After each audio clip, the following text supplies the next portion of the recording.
rise for the pledge, please. I pledge allegiance to the flag of the United States of America and to the republic for which it stands, one nation, under God, indivisible, with liberty and justice for all. Feel better? Okay. It does feel, all right? I gotta keep rubbing Rick's hands on that, keep it warm. Apologize for the temperature in here. We had a boiler problem that went down, so this keeps everybody awake. So, all right, good. The first public comment section. Anybody would like to make a public comment? Feel free. Yep, Jay. Apologize, I didn't get a chance to sign in. My name is Jay Deasing, and president of the Southampton Association. Obviously, given all of the concern that we've had in the last couple of months about the beachfront, the association really felt that it was a great opportunity to bring someone up here who's got perhaps a different view, some new experience, more experience than what we have. And so on April 11th, we have Dr. Stephen Leatherman. May 11th. I'm sorry, May 11th, you're right. Who will be coming and making a presentation just to the general public, so I wanted to invite all of you to attend. It will be at the Rogers Memorial Library at 10:30 a.m. And so we'll see some press articles about it, we hope, and an invitation will go out. Just like to get as many people as possible involved in the process and to try and understand what the issues are and maybe what some of the solutions are. Okay? Okay. Thanks very much. Thanks, Jay. It's, just so everybody knows, it's also his other name is Dr. Beach. Yes. So he's the guy who goes and he ranks the beaches, and you know, Sam Swint had sponsored a lot of the work that he did through Southampton College, and it'll be a very interesting discussion, I'm sure. Thanks. Anyone else from the public would like to speak? Okay, we're going to close this public board presentations, Shinnecock Nation Cultural Center and Museum.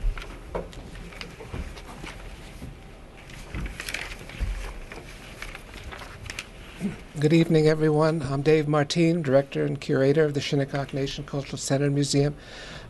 Thank everybody for allowing us to speak this evening and giving a little presentation about our current project, which we're very excited about and we're very happy to share with everyone.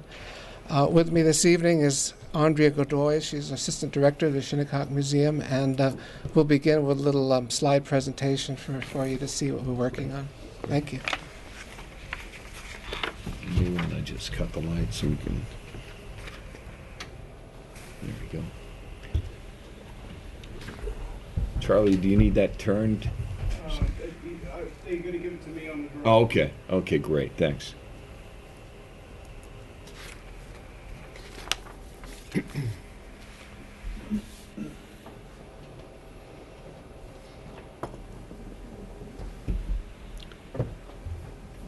Steve. Just noticed it. Just went into it. It was just playing. It's always the way it is, right?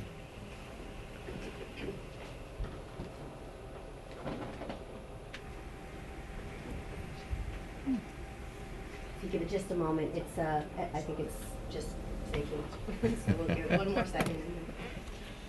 Oh, we're waiting on this. Why don't you guys give us a little bit of background on? Yes. Okay. So Come to Just come to the microphone. Sorry. Okay, again, thank you. Tabudne, wisaweomeak nadasuis, nashon kisagat. Andrea Godoy, my Indian name is Yellow Dove, and I'm very pleased to be here tonight to share with you all the exciting news that we have coming from the Shinnecock Museum. We are opening for the first time, and for a long time, a vision of our board and our community, the Wegan, which means good in our language, village, at the Shinnecock Museum on the reservation. It's going to be a dynamic living history village, late 17th century, early 18th century, depicting Shinnecock and Eastern Woodlands history and culture. It's going to be the only one of its kind in Long Island. I'm going to just take you through a little visual walk through the village while we're waiting for that to come to the screen. If you can imagine a 17th century setting, as a guest, you would come in and you might see a fire inside of a nishwi-tu, which is a longhouse, a two-fire longhouse. You might see it covered inside there. You might see a woman or a man working on a project, sewing a bag or making a fishing implement of some sort, fur-lined benches, very nice and warm. You might go outside, and as you're looking around the village, you'll see a woman inside of the garden, the traditional garden of corn, beans, and squash, among other things that we'll have as well. Children might be surrounding a Shinnecock elder as she tells a story of Padui, the act of whaling, the hunt of whaling, the whaling hunt. As you learn our past and share our story, one of the exciting things is this is right around the corner from where the museum is. So in a 2-acre area, just steps away from the museum, you can walk into this village. Visitors can explore tribal life and interact in a hands-on experience. Our trained and knowledgeable village staff, who are all Shinnecock people at this time, are going to be, we've been working on this project for so long that we've been actually training our folks, because many of our people don't know, 17th century practices. So we've been coming up to speed with all of these wonderful skills that our ancestors had that we can share with accuracy and respect. Unlike conventional living history villages, our village will be depicting our people speaking from today's voice. So they're not role-playing. They're actually Shinnecock natives of today who've relearned these wonderful skills, who are going to be sharing this knowledge with our guests. What can people do there when they come? Exciting guided canoe tours, singing and social dancing they can watch and be a part of. We'll have children's programs, adult art workshops, traditional skills demonstrations, and more. Couple of things to make note of. We have some events leading up to the grand opening, of which we hope that all of you have received your invitations. We sent out an invitation to all of our board here to attend our ribbon cutting on May 9th, which is also open to the public from 11 to 1 on May 9th. On Thursday, May 15th, we have from 11 a.m. to 5 p.m. Actually, it's May 15th through May 20th. It's our preview week. And we'll be opening the village up free of charge to the general public to come in and take a look at as we make the finishing touches to this wonderful village that we're going to be opening. It's going to be very exciting, and there'll be commemorative giveaways and food and dancing and all kinds of fun things that they'll see at the grand opening. And then, of course, Saturday, May 25th through Monday, May 27th, we'll have our grand opening, and the village will be open at that point from 11 a.m. to 5 p.m. for those 3 days. And then from there on, village hours are going to be 11 a.m. to 5 p.m. Thursday through Sunday. And more information is on our website of logistics in terms of price and things like that. Our website is shinnecockmuseum.com. So I'm going to let David talk from here a little bit about why the village is so important. And I'm going to futz around with this and see if I can't get it up and running so you can get some visual feedback as well. Yes, I just wanted to emphasize again, this project has been on the drawing boards for many years since the museum opened, which is in 2001 in our current location. So the museum represents sort of the first step, the current building. We have the village living history traditional site represents sort of a second phase that we have been anticipating for many years. We received the funding from the Administration for Native Americans, which is a part of the Department of Health and Human Services, for the support of this project. And we put a lot of research into this, principally from the Wampanoag Indigenous Program at Plymouth Plantation, because as Andrea mentioned, we're reinvigorating a lot of our ancient traditions. The dates of this settlement is approximately from 1640 to 1750 time period. So we are very concentrating on very accurate interpretation of the culture from that period. So what's fun about it too is that we're able to incorporate pre-contact historical material culture, objects, activities, as well as post-contact. So we have, trade goods, European influenced materials. It kind of increases what we can do programmatically. And we're anticipating this as a great plus for the local tourism and so forth. The only other facility that resembles this on Long Island at all is way up in Bethpage, which is everything is mostly colonial oriented, of course, but there are only a handful, as Andrea mentioned, in the United States that even approach what we have been trying to work on, and so I guess the pictures are on. We'd like to go right to that. Thank you.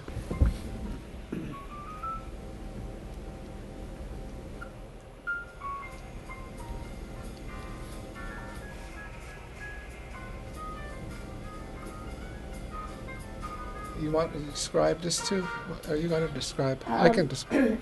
You can. Okay. We have had a number of intensive workshops with trainees in which we've had people of all ages from the tribal community engaged in very intensive work with very ancient skills and arts such as finger weaving, twining, dyeing plant fiber, fabricating projectile points, flint knapping, bow and arrow, archery, pottery, basket making. Many of these activities are traditional to our people, but it's been a great pleasure to be involved. For example, the first major project we did that was quite visible on our front lawn was our dugout canoe fabrication. We already constructed a couple of canoes that were the first time that dugout canoes had been made from tulip poplar, probably 200-300 years. We recently launched a new one that was completed recently. Again, that was the first canoe launched probably in 200-300 years, because that was the principal watercraft of our people for centuries, if not thousands of years. And since we helped the English settlers, taught them whaling, first drift whaling and then offshore whaling, and contributed greatly to that industry. It's a lot of fun relearning some of these techniques, and to be able to demonstrate this for the general public is really wonderful. That's one of the reasons for the establishment of the museum, was to be able to tell our own story from our viewpoint, and to try to be able to let the young people experience hands-on the culture in many different ways, through song and dance, through storytelling, and through working in many of the different programs. These images here shows you some of the workshops. That these are our trainers. They're Wampanoag people. Their cultures were very similar, of course, being Algonquin. Languages were similar, and cultural techniques were similar. This is constructing the finger-woven belts from plant fiber. This is Waban here, one of our culture bearers, and doing the ancient weavings and so forth. This is inside of one of the long houses at Wampanoag Indigenous Project. So we're working on a 30-foot long house right now, which will be made out of bark. And we'll be able to, this is a part of our pottery workshop. The pottery was quite unique in the way it was made, with a pointed bottom, and that was what they used to cook in, and it was tempered with clam shells and fired, in the ancient techniques and so forth. So this kind of gives you an overview. Woodworking. We're carving a lot of the wood, the feast spoons and utilitarian objects, eating utensils. It's been a great joy to explore these different areas and bring this back again. A lot of these techniques were kind of asleep, the knowledge is there, but we're just being able to, with the funding, we're able to concentrate on bringing these to life again. This is harvesting some of the Phragmites reeds. A lot of the natural materials that we had are no longer available to us because they're extinct today or have been completely taken over. We used to fabricate a lot of the mats for the coverings on our dwellings with cattail reed. That's been all supplanted a great deal by Phragmites reed today, which was not natural to the area originally. Also, white cedar was the principal wood used for the frame, the inner structure. That currently is unavailable also. You have to go to New Jersey or swamplands and upstate New York to get white cedar, so we've had to use sassafras and other substitutes for that. And also, this shows you putting together one of the structures and how we collaborate together as a group and rediscover a lot of the techniques that were used here quite commonly before European settlement, English settlement. This is putting together the thatching with the Phragmites reed, which is quite a technique because of it can cut your hands. You know, it's very tough to use, and we've had to rediscover a lot of the techniques on thatching the traditional dwellings. This one here is at the powwow grounds. If you come to the Labor Day powwow, you'll see this structure that really came through the hurricane without any damage whatsoever. It's still tight, it's still very firm, and looks like it has been undisturbed. So that was very interesting. I think the overall shape has a lot to do with how the wind currents travel over it. And Andrea, would you like to say a word or two about? You did a great job, David. Okay. I would just like to mention. This, again, emphasize, this is going to be a unique draw for tourists. We're working very closely to publicize what we're doing more. This shows you the completed wigwam structure. This would have an inner lining of bulrush mats to make a insulated. This is the plated splint technique of basketry that we were very well known for post-contact after European settlement. This is Ms. Clark here, who helped us, got us on a good footing for some of our weaving.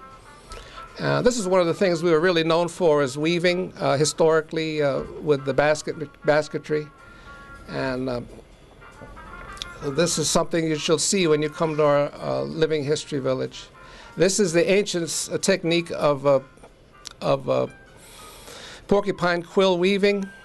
And this is what was done before beadwork. You'll see the traditional garments, which is different than the powwow type of garments that you'll see with all the bright colored feathers. The traditional garments were more subdued, were a little simpler in construction.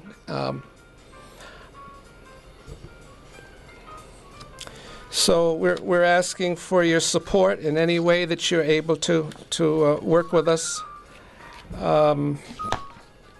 As I mentioned, we're able to do this through the support of the Administration for Native Americans. We're launching a campaign for the sustainment of the project. $300,000 is going to be a startup funding for a village. Can I interject? Yes.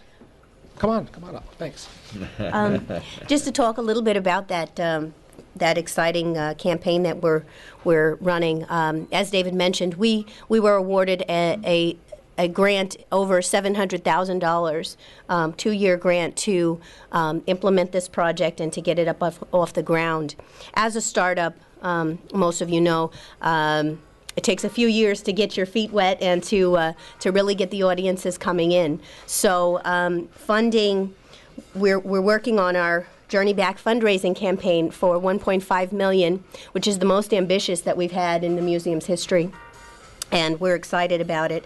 We think that it's really going to provide the foundation necessary for this village as well as the museum. And the largest components that David started mentioning are the $300,000 startup funds for the Wiegand Village.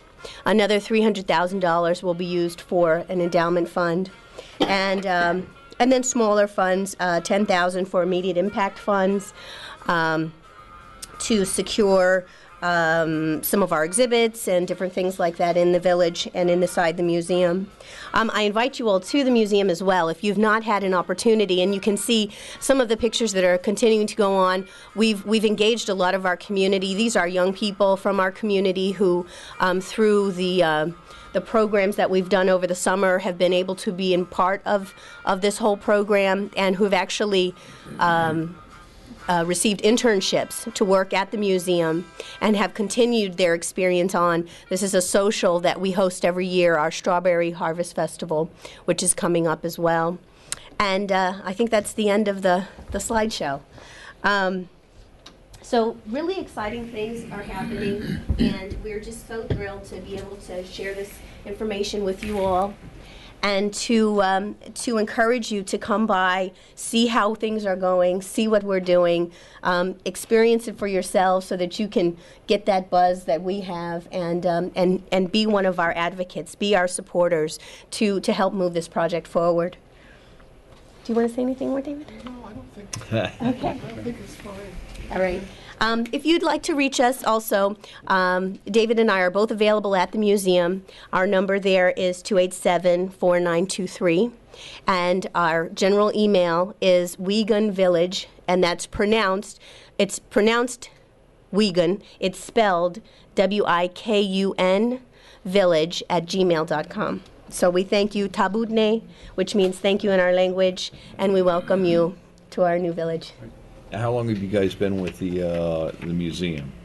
Well, I've been with the museum since 2005, Okay. and David has been there since before me. I've been off and on different capacities since early 90s, I guess. Thank you. I mean, it's a great place. There's some great displays in there. So, I mean, but I thank you guys for coming here and educating us on what's happening right at the edge of our village, with your village. And Thanks for the opportunity to speak it's today. great. This is great. So I hope you have a great turnout during this time frame.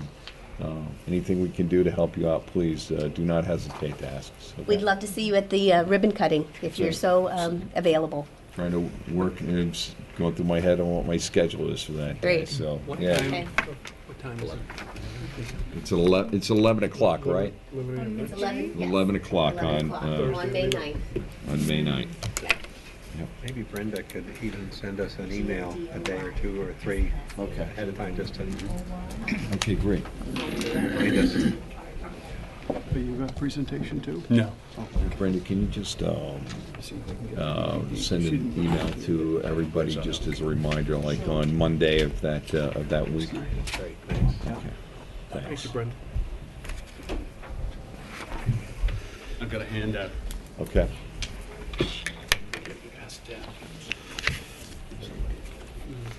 I guess Got an extra one? I guess I'll let you have it.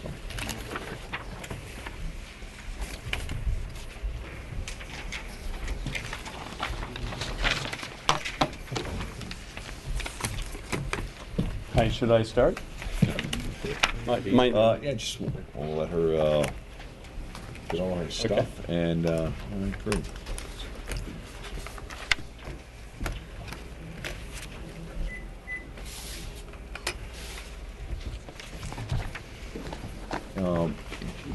Eldon's here from the Southampton Association, and it's you're going to do a summary of the Robert Gibbs retail study, and we had engaged Gibbs Planning Group to complete a retail market analysis for the village of Southampton, as well as a village grocery impact study. And at the last meeting, I know everybody had received that, and we were going to take the time to read it and try to digest it all. And we placed that also on our website. And what we'll do is, you'll speak about this. Maybe there's questions that will come from the audience. We'll open it up and let anyone else who wanted to speak and had an opportunity to review this go from there. So, Eldon, thanks for coming tonight. Be great. Thanks very much. My name is Eldon Scott, and I'm a volunteer with the Southampton Association. And I spent a fair amount of time reviewing the 3 reports that Robert Gibbs has produced, and I tried to turn it into a sort of succinct paper because it's a little bit hard to digest all the information. The three reports were first, there was a retail peer review that was done last May, about a year ago, when he came, and a lot of you met him, and he gave us a short kind of initial peer review of what we were doing with the master plan.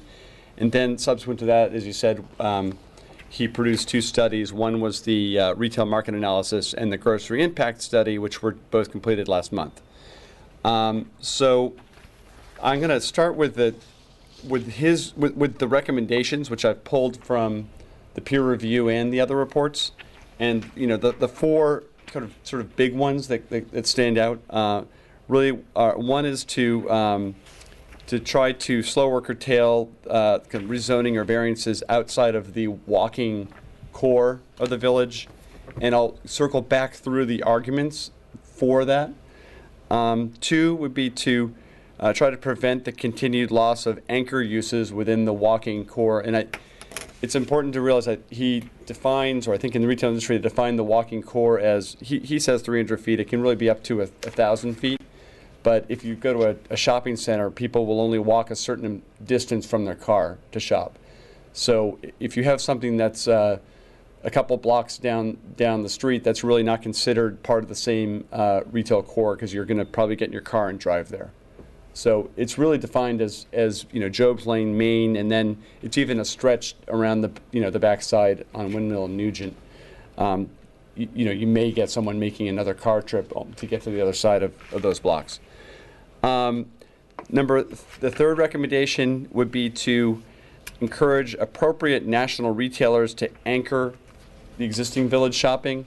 And we'll get to why that's important. And the fourth also important recommendation is to really look hard at the parking management plan to kind of maximize the parking opportunities so that customers can have a convenient place to park before they shop.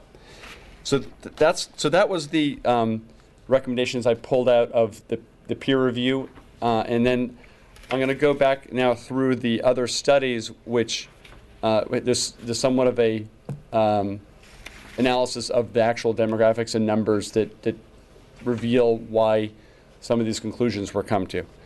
And actually, I have one other recommendation for those of you who have not read it. This is not a paid advertisement. It's Robert Gibbs' book, but I read it. It's very good, and I actually will even leave this copy that I have. It's sort of really required reading if you're involved with policy and village retail, because he talks about the retail industry as a whole, talks about shopping centers, different kinds of shopping centers, and how they relate to traditional village retailing, and how village retail can compete on a national level, with these other kinds of shopping formats. And it's very interesting because you have to kind of parse out the fact that we all, arrive by in most shopping locations by car, and how that relates to an urban setting. So I'll leave this book, and if anyone else would like a copy, I can get one from Robert. So I'll leave that here. So the numbers. The first, I'll just go through the sequence of thought process. The first thing that he did was define the trade area for Southampton Village. And the primary trade area is defined as that area from where 70 to 80% of the consumers will come. So, and that would be residents, workers, visitors. But there's, experience in the industry kind of indicates a fairly finite area where the majority of your shoppers are going to come. East Hampton is not in the primary trade area. For example, you might get an occasional shopper from East Hampton, but your regular shopper really is going to be within an area that's generally defined as a 5 to 8 mile radius, or a plus or minus 10-minute drive from the village center. So that he actually defined the primary trade area as stretching from the Shinnecock Canal to Sagaponack, and it's a little bit elongated because of the drive time. You can obviously drive down the highway a little bit faster than some of the back roads, so that the trade area ends up being a little bit elongated. So the first step is to define that area. The industry generally looks for town center type of for retail, which is what we would consider the village. That's what they would call it. for 25 to 75,000 households to support a town center within your primary trade area. Just if you're looking at the map, the other two areas are the red line is the primary trade area, the blue line is he calls it the total trade area, and the yellow line is the near neighborhood trade area. But the data is aggregated just for the primary trade area that I show in the second page. So go to the next page, and this is the demographic data that they collected, primarily looking at census tract information. And he also, I think, spoke with the New York State Tourism Board and the county planning people just to try to find other bits of data about the seasonal nature of housing. So his finding was that there are approximately 50,000 total residents in this trade area from Shinnecock to Sacaponic, of which approximately 33,000 households are part-time, seasonal, or weekend residents, and approximately 16,000 are full-time residents. So there are, if these numbers are correct, there's about twice as many seasonal or weekend households as there are full-time households. The other very interesting thing, which completely surprised me, is that there are more employees in the trade area than there are full-time residents, if this data is in fact correct. So if you look at and that's primarily in the retail and restaurant and service sectors. So there are approximately 17,800 employees who work in businesses whose address is located within this trade area. So that does not include the tradespeople or other people that are actually, their businesses are located elsewhere and they're driving into Southampton. So that's actually another whole group which isn't captured in the census data, which isn't figured in these numbers. So the total numbers of people, is approximately then 67,000, including residents and employees. And he pulled a number of 150,000 visitors from New York State Division of Tourism. And I don't know if he was able to aggregate that really specifically to the specific trade area, but I think he tried just to figure out how many visitors are coming in addition to the rest of this. So that's the base data that we're dealing with. His math says that could support approximately 100,000 square feet of new retail or restaurant space. That size of population. It is not from a retailer's perspective, it is not a large trade area. Compared to being in Nassau County or other places, it's a smallish trade area. However, obviously there's a very high income level with many of those residents, so it would be of interest to some types of retailers. So that's, so first we defined the trade area, then he defined the population within the trade area.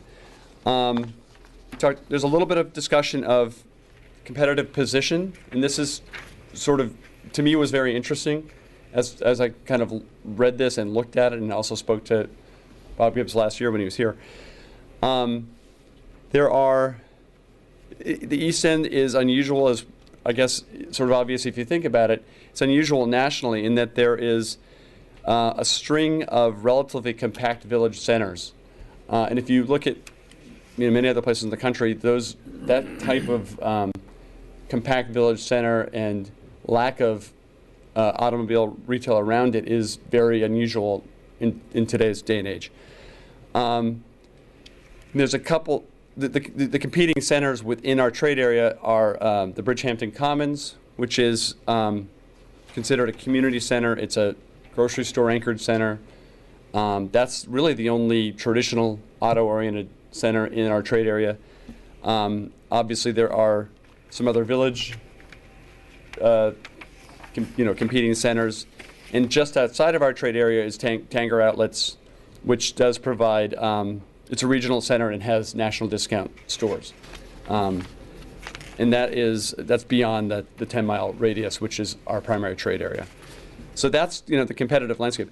What's interesting, why this sort of string of compact villages exist, is, for really two reasons. One is geography. It's limited to the north and south by the Atlantic and Peconic, so you can't come build a shopping center 5 miles south of here because you'll be in the ocean. So there's a natural limitation to competing retail. And the other reason is that historically County Road 39 has been zoned as automotive and service. So it's not actually zoned for retail use for the most part. And that has kept larger retail format uses from this trade area. And this is a little bit of editorializing, but and I actually sent this to Bob today to see if he conferred with my summation.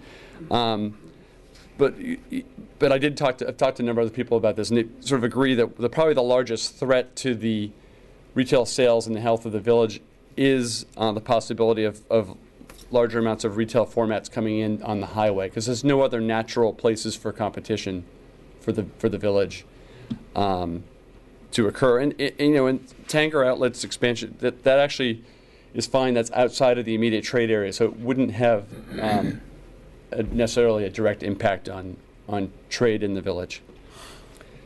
The next thing that was asked of Gibbs was to look at the impact of a specific use, and we took a grocery store. He estimated a 20,000 square foot modern grocery store, and he looked at an out of village location and an in village location, and his conclusion was that a new 20,000 square foot grocery anchor within the 300 foot walking part of the village, so right in the village, could increase village retail sales by 25%, and that a similar new 20,000 square foot grocery store outside of the village but in the trade area could decrease village retail sales by 15 to 20%. So that's really important and pretty substantial, and just an important number to think about as we're looking at where retail growth is occurring, in our trade area. And finally, in terms of parking, there was a question asked of him, the value of surface parking lots and potentially metered parking lots, which we don't have, to retail sales, and he did a general calculation saying that a single surface parking lot could generate up to $100,000 of sales per stall per year, and a metered parking stall could generate twice that, because I guess metered spots turn over more frequently than say a 2-hour spot, and that employee parking generates basically no retail sales, because even though an employee might buy a cup of coffee or buy something in the village, they would be there anyway, even if they were parking up 2 blocks away. They'd still buy the cup of coffee. So it has a zero economic impact.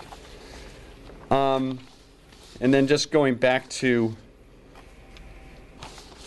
the conclusions, quote from Bob. The village of Southampton is one of the most attractive historic shopping destinations in the United States, of similar quality, although of different size and character, to Carmel by the Sea, Nantucket, Mill Valley, Old Town Naples, and Palm Beach. And that was from his initial peer review. And he was, he goes around and sees a lot of these towns all around the country, and he was very impressed with what we have here. The larger economic argument would be that the East End economy is, largely driven by resort and second home industry, and that the village is one of the amenities, along with the ocean and recreational resources that we have here, that make it attractive for people to come and continue to visit and spend money.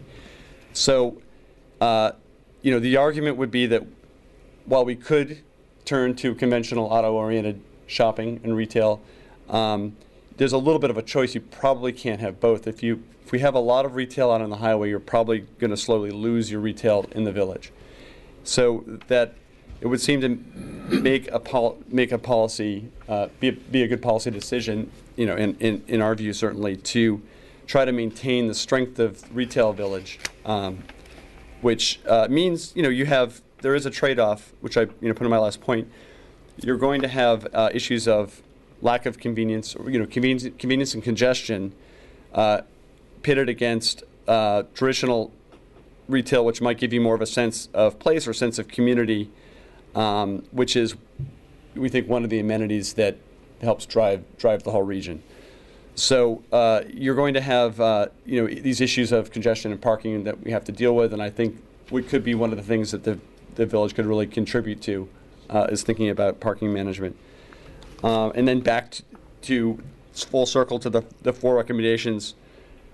Stop changing of zoning along the highway to keep it restricted against retail.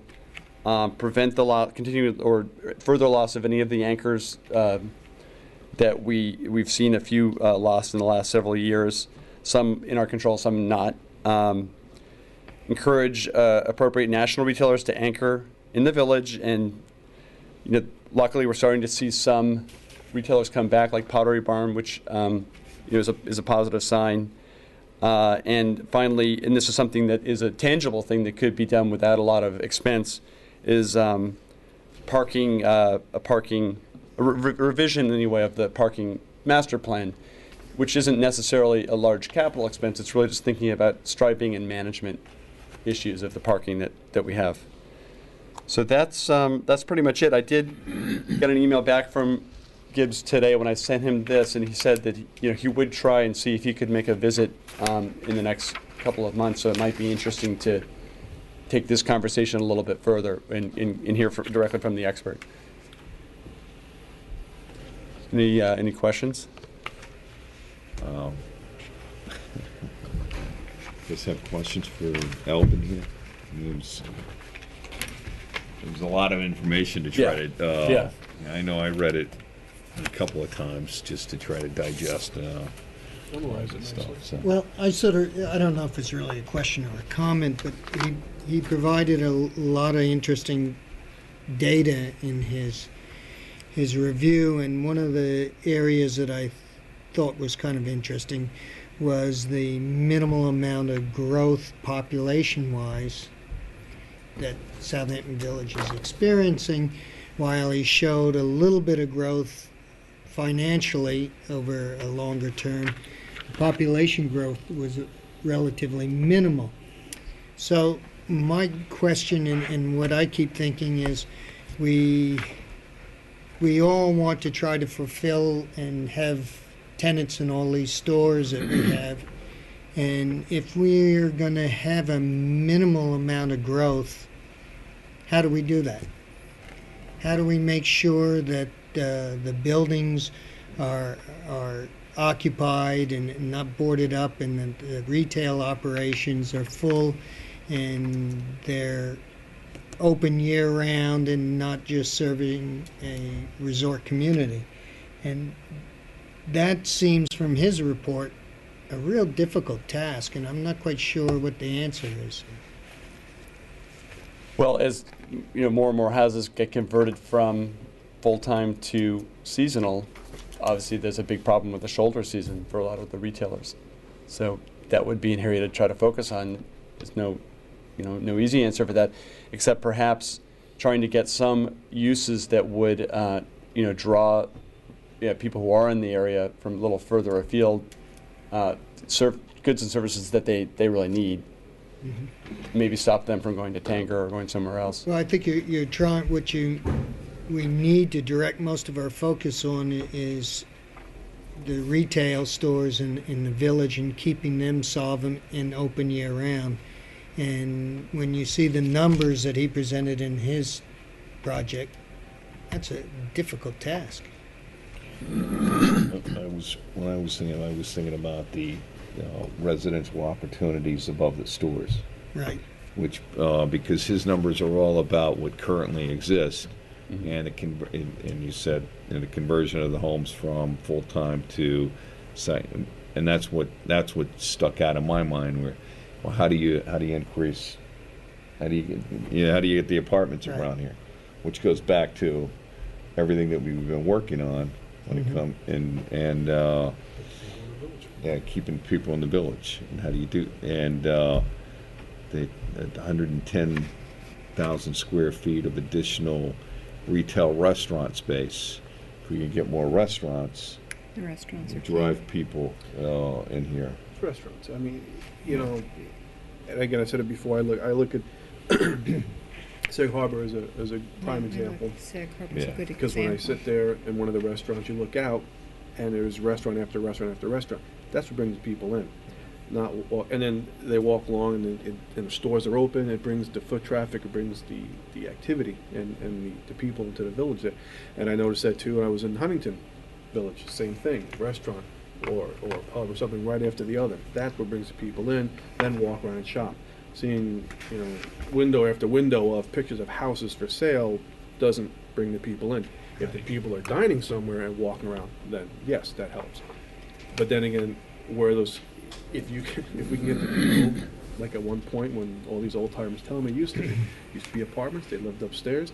We can get the person who lives within the village, works within the village, and then does all the business, buying, shopping, and eating in the village.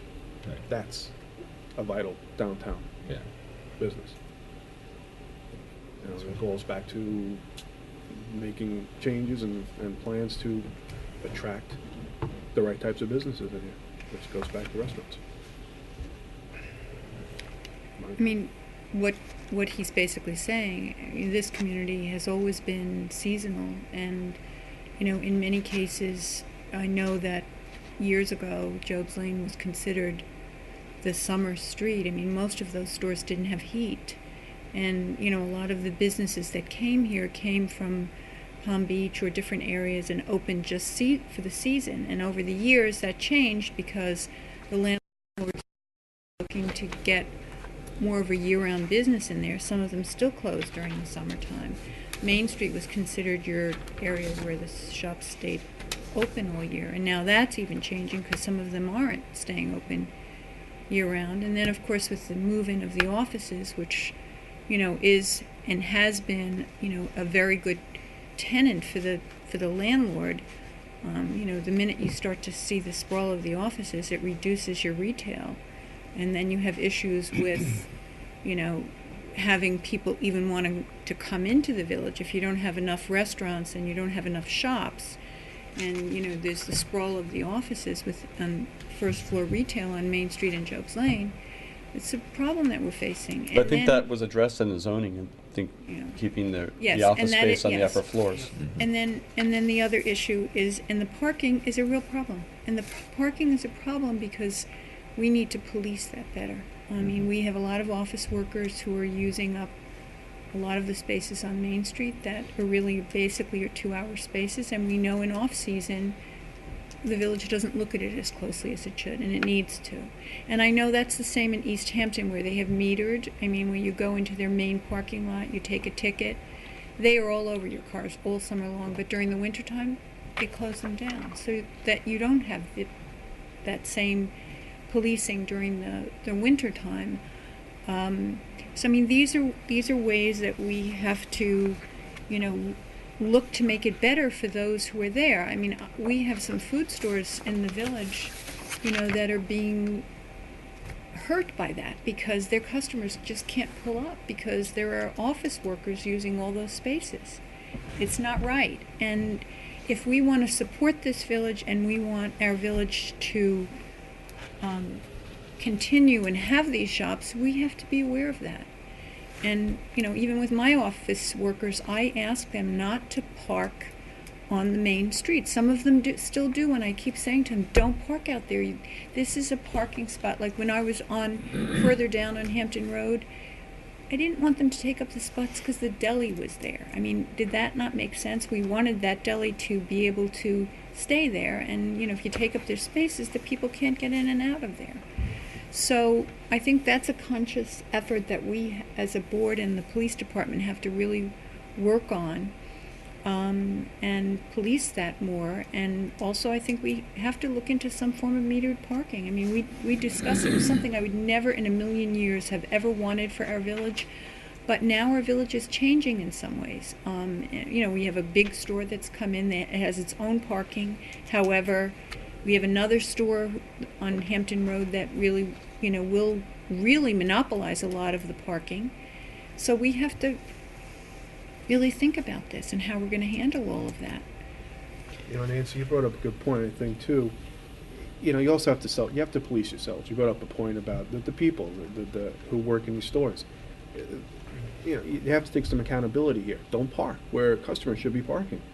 You're right, you know, the employers, and you say, you know, you tell, you know, that's part of the issue is just saying they can park there because they can. You know, it's detrimental to the vitality of the local businesses and their own, actually. So, I mean, it behooves the business owner, the manager, whatever, to do something internally to make sure their employees park in a better spot. So, you know, the policing, yes, it's all part of it, meters, but again, accountability. Let's do some self-policing here. These people, their employees are parking in a spot intended for customers. I mean, I would like to say that works. It doesn't always. I mean, you can tell them and they're going to do what they're going to do. What really works is when they start getting tickets. That's when it really works because it hits their pocketbook and they don't really want to accumulate these tickets, and they'll find themselves in the long-term parking in the back of the parking lot and they'll have to walk a half a block. It's not such a terrible thing. So, I mean, those are things that we have to really, really work on year-round because I think it's only done during the summertime. And it's not fair for the stores that are trying to eke out a living for the longest period of the year when we have the least amount of people. So do worry about that. Well, if Bob does come back, I'm sure he'd want to talk about that because he sees that over and over in other villages and settings. It'd be interesting to ask him also, because the mayor really hit on a very crucial point, is that we have a dwindling population that's year-round.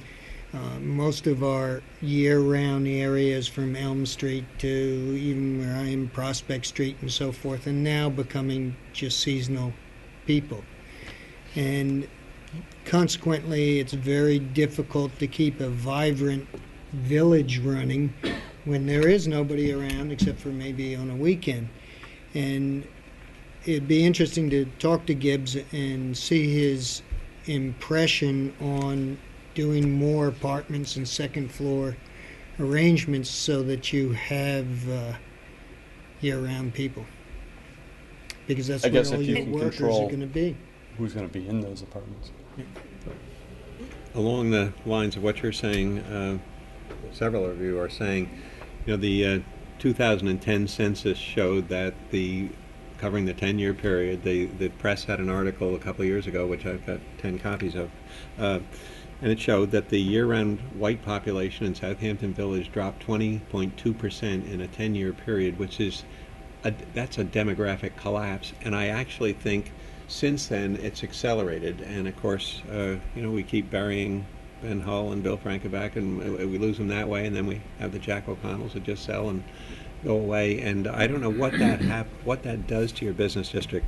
But getting over to this parking and parking meter and that original Gibbs presentation where he stunned me by saying that each parking meter in a shopping district like this increases the revenues per store or per meter. Do you remember what the figure was, Jay? Wasn't it?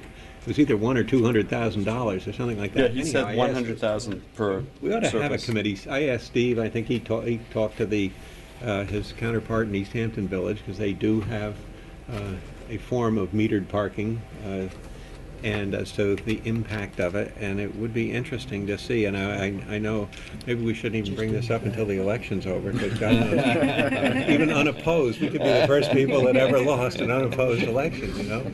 And but I think, you know, we should look into it. We should and put just together tackle it if it's a committee to study parking. Yeah. Engage some of the retailers, because I know Friday I've got a we've few got of a them meeting. that are coming in to. I'm meeting with you and Yes, so Mark and we're the going to group be meeting with them to talk yeah. about that. Maybe that's how we encourage, bring them on and say, "This is our problem. Let's talk about this." Yeah. 'Cause I know he said that the grade school rather parks in there behind Hampton Road, and that they have their own parking, but I don't know if they have enough parking. But we should really pursue the matter, you know. And I must admit that going back to my original days on the board, which is 8 years ago, the idea of marking a tire with a piece of chalk is something that is a real turnoff for me, because I heard somebody screaming, and I've seen it 1,000 times, I haven't been here 2 hours, and you've got, well, this little line, I came by, the police officer says I came by at 1:15. Are you really sure you marked my tire at 1:15? And it's so imprecise that it slays me, that whereas if there's a red flag up on a meter, there's no argument, but Well, everybody doesn't want meters, so. I think it lost its charm. At one point, everybody thought it was so charming to, have your tire marked, and suddenly, when people aren't moving all day long, and in some cases, go out and take the marking off. I mean, people have done that as well. I mean, the meters that they have today are not like the ones in the olden days where you had a meter in front of every single space. They now do them very differently, and they're less intrusive, and you can swipe your credit card, which for some people, I doubt the office workers would be spending all their money for hours and hours in front of their buildings. But I think that, if somebody decided they wanted to come in for lunch and they felt they wanted at least 4 hours, they might put in for a longer period of time. But most of them will be in and out, I think. And the turnover would be great, as opposed to, them sitting there all day long and not getting caught. The supermarket part of it, it intrigues me, because I find, and I don't know, I can say to you that I think not a very large specialty food store fits into this, as far as people coming in and maybe picking up some things. But I don't get how the two go hand in hand. I just don't understand that, because quite honestly, maybe I'm old-fashioned. I remember in the days where my mother would specifically come and do her food shop, and then bring it all home.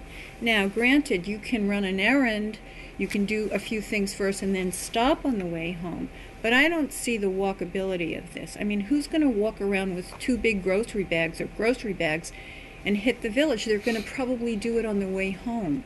So I don't understand how that functions with all of this, because that would be a good question for Gibbs, because I'm not an expert in that. I do know that Whole Foods and these higher-end groceries have become anchors to a lot of shopping centers. It's a new common anchor, but I don't know that dynamic. They're smaller than the main stores. No.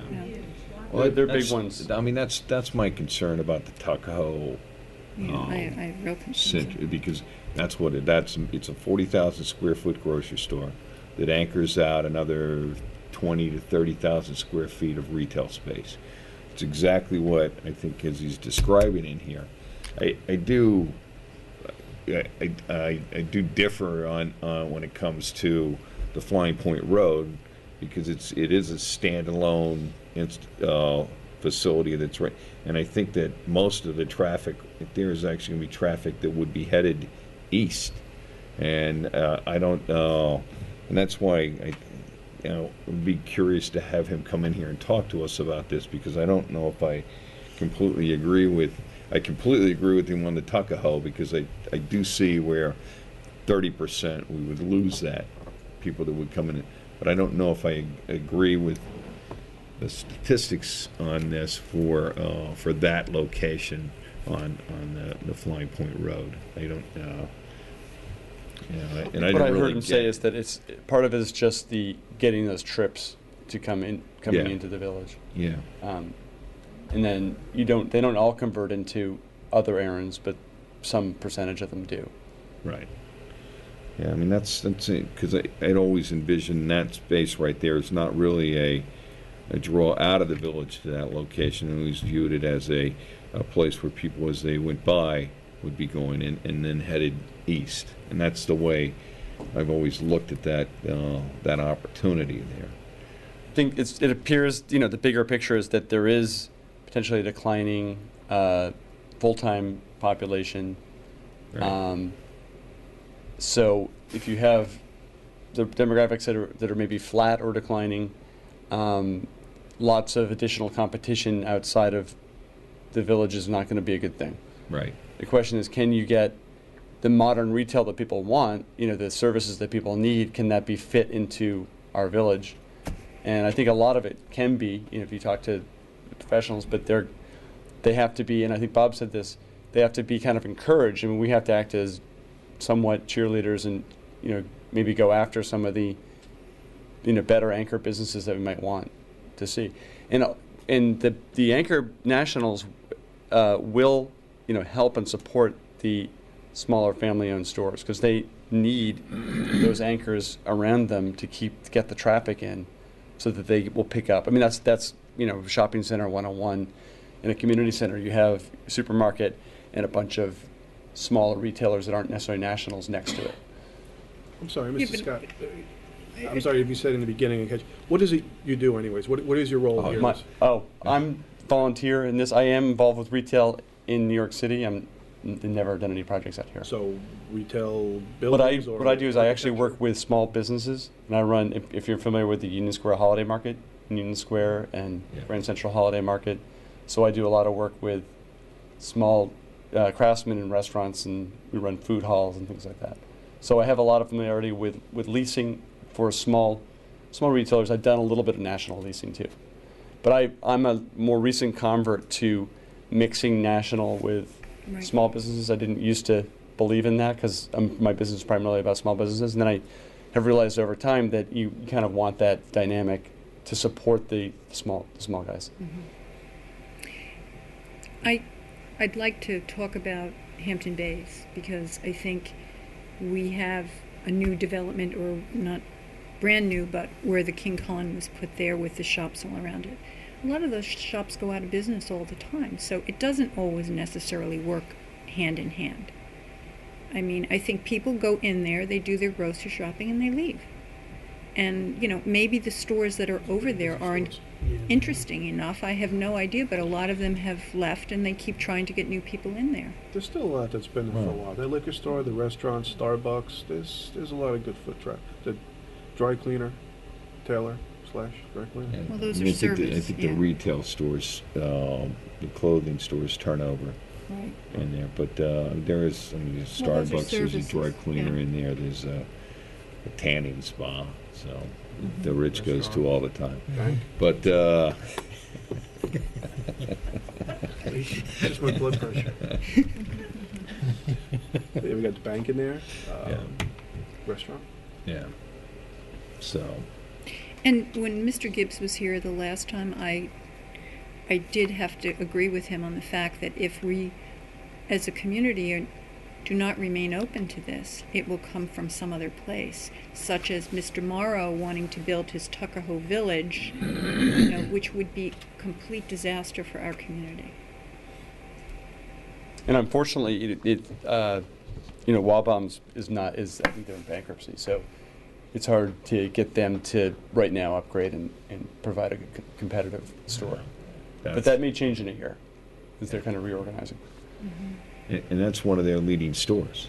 Yeah. It's probably one of the only profitable stores that they have, is what I was told. So They can't stock the shelves fast enough over there.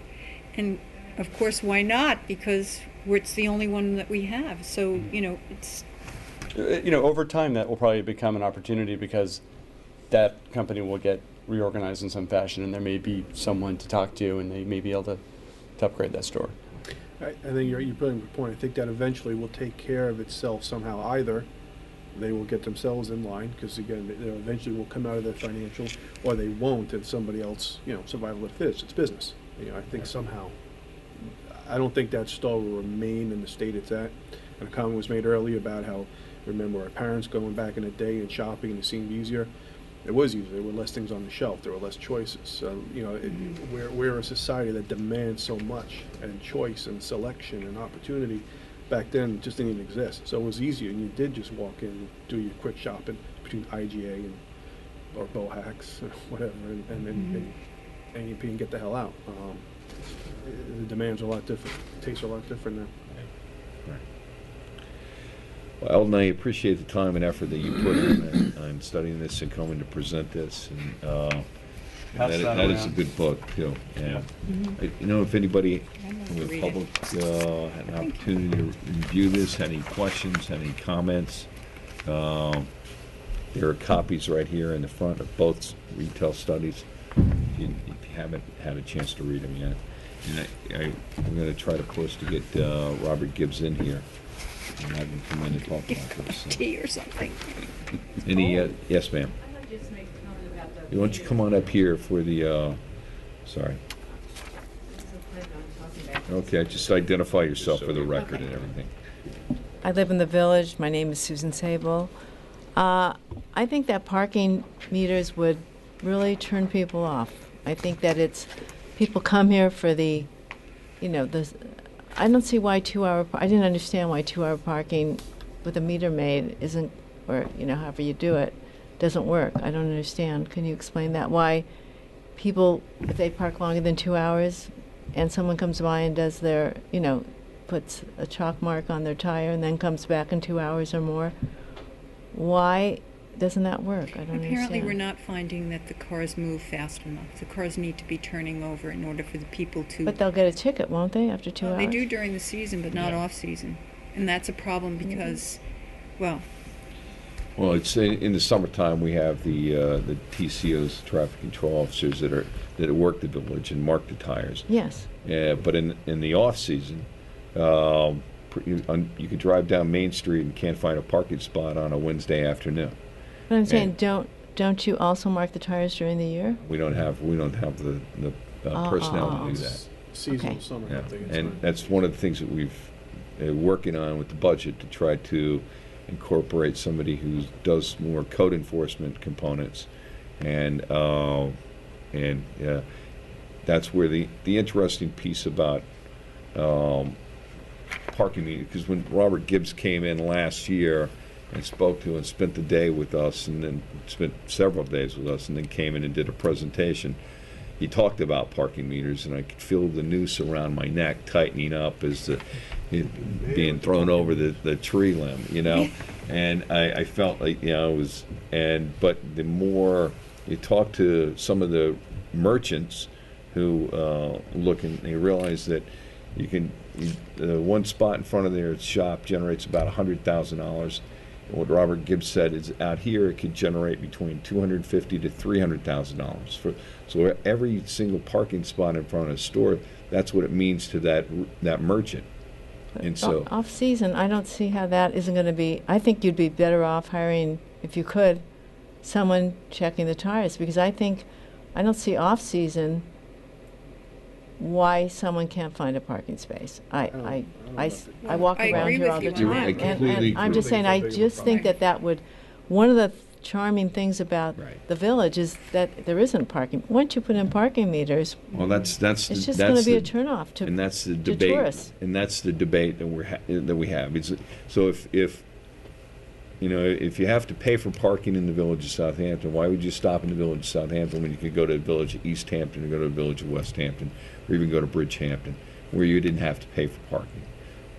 That's a strong argument against parking meters in the village of Southampton, and so the issue is, how do we get the retailers to tell their employees, don't park in front? How do we get the real estate agents not to have their employees park in front? How do we, the brokers, the employers? That's if you go up and down Main Street, that's what you'll see.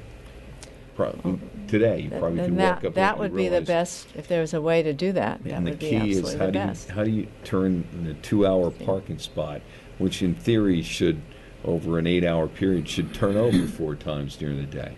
What parking meters do is they go from 4 hours to probably turn it over between like 8 to 13 times a day. I think you'd pay for the job by getting somebody. Yeah, that's I think that that's would part pay of for the our. job. That's been our discussions with this round of budget with the chief of police, is how do you, because we had Don Paremba, who did a great job in the village, who went through and was on top of the parking in the village. We don't have that anymore. We don't have that vigilant person that does that on an annual basis, and we try to get some of the police officers to do that. They get pulled in a lot of different directions. Pay for itself, though. yeah, It would pay for itself, I can guarantee you. it would pay for itself, and we see it in the court system. We see the revenue dropping in the court system, and just had to sit back and think, well, what are we doing? Why are we running a court system? for you. And so there's a lot of options, and I struggle with it too, because I see some of the benefits to the meters, but I understand why would I, if I'm the guy who has to go and put money into a meter, why would I go to the village of Southampton and just keep going east, or not even come out here? All very legitimate points. Yeah. I think that's a good idea to have somebody.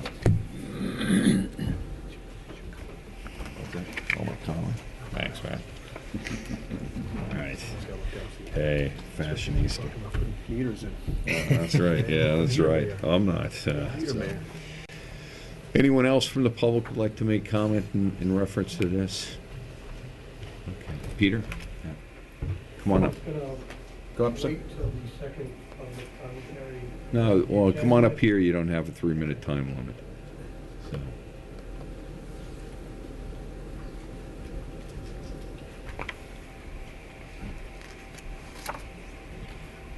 My name is Peter Glennon. I'm a village property owner. I'm a little nervous. I'm a little frustrated. And I like to keep things simple, so I hope you just be patient with me. I prepared 5 simple sentence statements that I would like to ask each one of you trustees for an acknowledgement or an agreement. So if you don't mind, can I begin? I'll go from Mr. Trustee Yastrzemski down to Trustee Hetrick. Do you agree that the purpose of the Gibbs report was to examine and assess Southampton Village commercial growth prospects and viability? Yes, I'll agree. Do you agree that the report is positive on Southampton Village commercial growth potential and sustainability? I'll agree.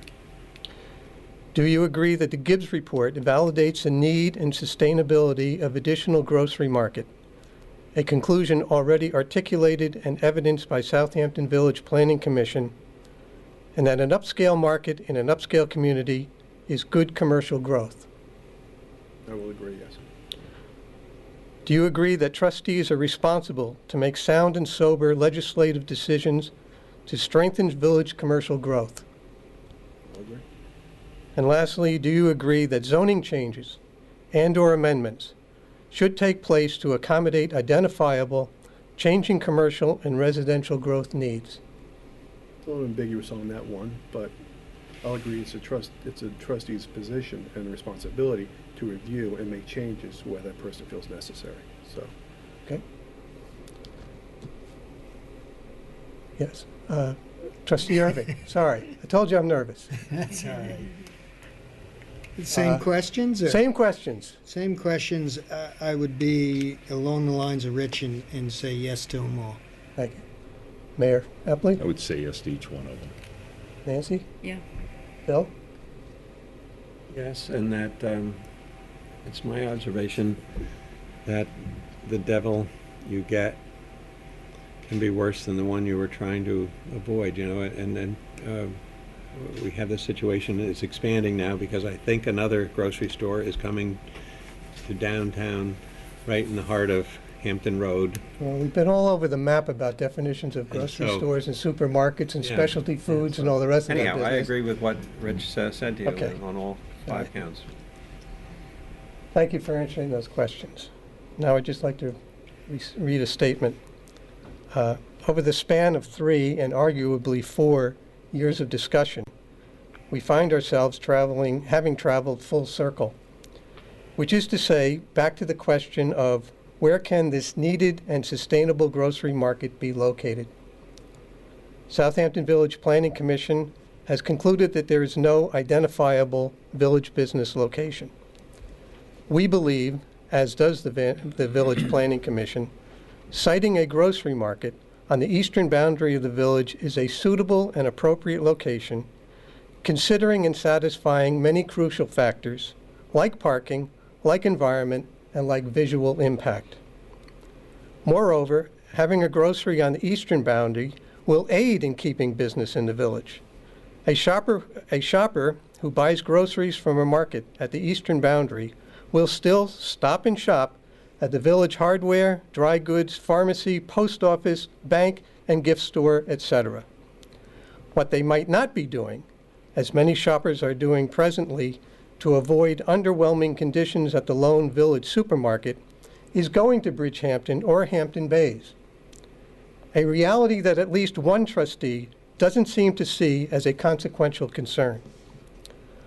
I further believe that the interest of the village in general and certain highway business property owners are being injured by the trustees' non-decision on the grocery special exception amendment. Might I remind you that the prospect of a grocery market on the eastern boundary of the village was initiated by the trustees in response to our inquiry years ago, what does the village need? I ask you, you have your report. The report appears to be favorable. When will you take the next step towards a special exception amendment to allow for grocery use in Village Highway Business District?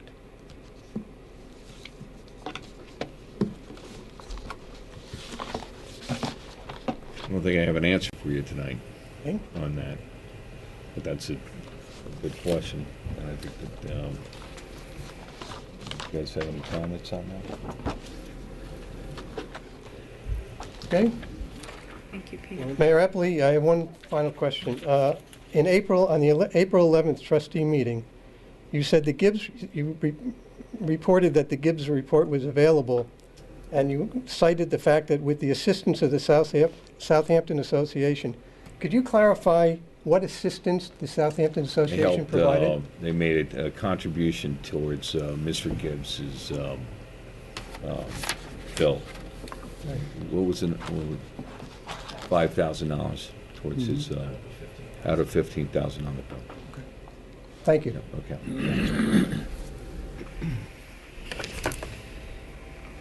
Okay. Any other, Susan?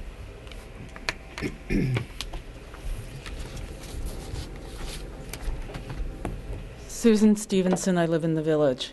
I disagree with Mr. Glennon. I think that the Gibbs report clearly states that the supermarket, the changing the zoning will open a can of worms that we don't want to open, that would cause perhaps litigious activity. He didn't say that, but I think so.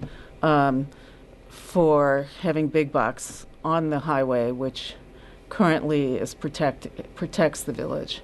And I also feel that there's, at least in my head, a lot of easy ways to get to Mr. Glennon's property that would avoid all the traffic in the village and would draw me on the way to Bridgehampton again or around the village in a kind of circumlocutive fashion.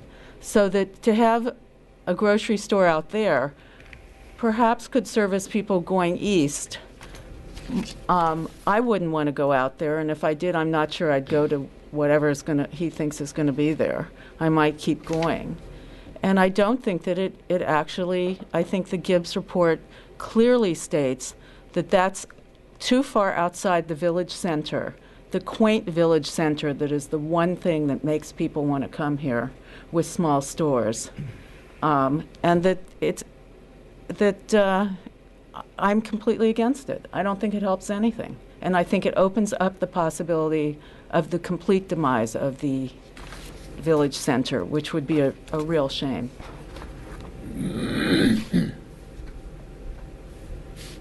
Yeah. Anybody else have any comments from the board here? Any other comments from the public? Postpone it pending certain. We did, and this was part of it. This is, we were pending the outcome of the outcome of the Gibbs study. Well, and the And application then on the the highway. application on the highway, which I think, Everybody thought there was a need for a grocery store. I mean, I personally think the Gibbs study actually strongly positions ourselves against the Tuckahoe I agree. application. I don't, everybody knows, I've been a supporter of what the Glennons have wanted to do right from the start. I'm a strong believer in that, and I think it's a good thing, so, now we have to go to the town and present this information to the town of Southampton, which I think is important for them, and should send a copy over to the supervisor. Sure. And the entire town council, and along with Mr. Scott's summary piece. And I mean, and again, this is where even I get a little confused, because report is, as I think you even said earlier, rather lengthy, laden with numbers instead. So, Mr. Scott, I commend you for having dissected it and coming up with the summary, which again kind of goes along with what Mr. Glennon was saying, that it says it promotes it, but it also, what you pointed out in your, is that it doesn't promote it. So I think even we internally were like, okay, it's kind of like saying, yeah, it does support, where you were just saying that it does. You can extrapolate that it does support your particular side, and then Mr. Scott was just extrapolating other points that say it doesn't support it. It doesn't support the zoning change, right? A zoning change, but the study is talking about, which is what Mr. Glenning was referring to, the radius, and that's where, you know, I don't know, the report is confusing in some areas as it is helpful, to me anyways, I'll speak for myself. Yeah. On the Tuckahoe, yeah, I mean, do we have any idea where that's at, or is anybody, that's in the you know, I mean, I know it's, but. in I the don't secret know. process, I think, with where they're at this point in time. You know, we gave feedback in their scoping session, and I'm not sure exactly where that project is, but armed with this study, I mean, this study clearly shows that Tuckahoe Center is not beneficial to the village of Southampton. Clearly does. I mean, that entire complex.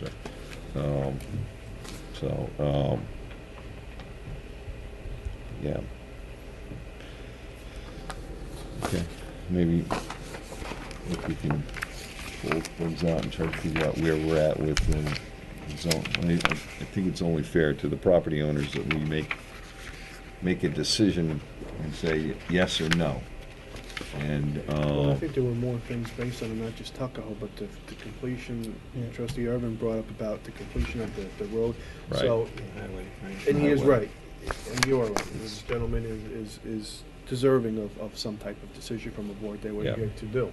However, there were, It's not just a matter of saying yes or no. yeah, right, it's the there were other things, If not If you just Tuckahoe. decided to untable it and take further steps, the first step, if you recall, would be, you know, we had talked about the need, you know, further for an environmental. environmental impact statement, a draft environmental Right. impact statement.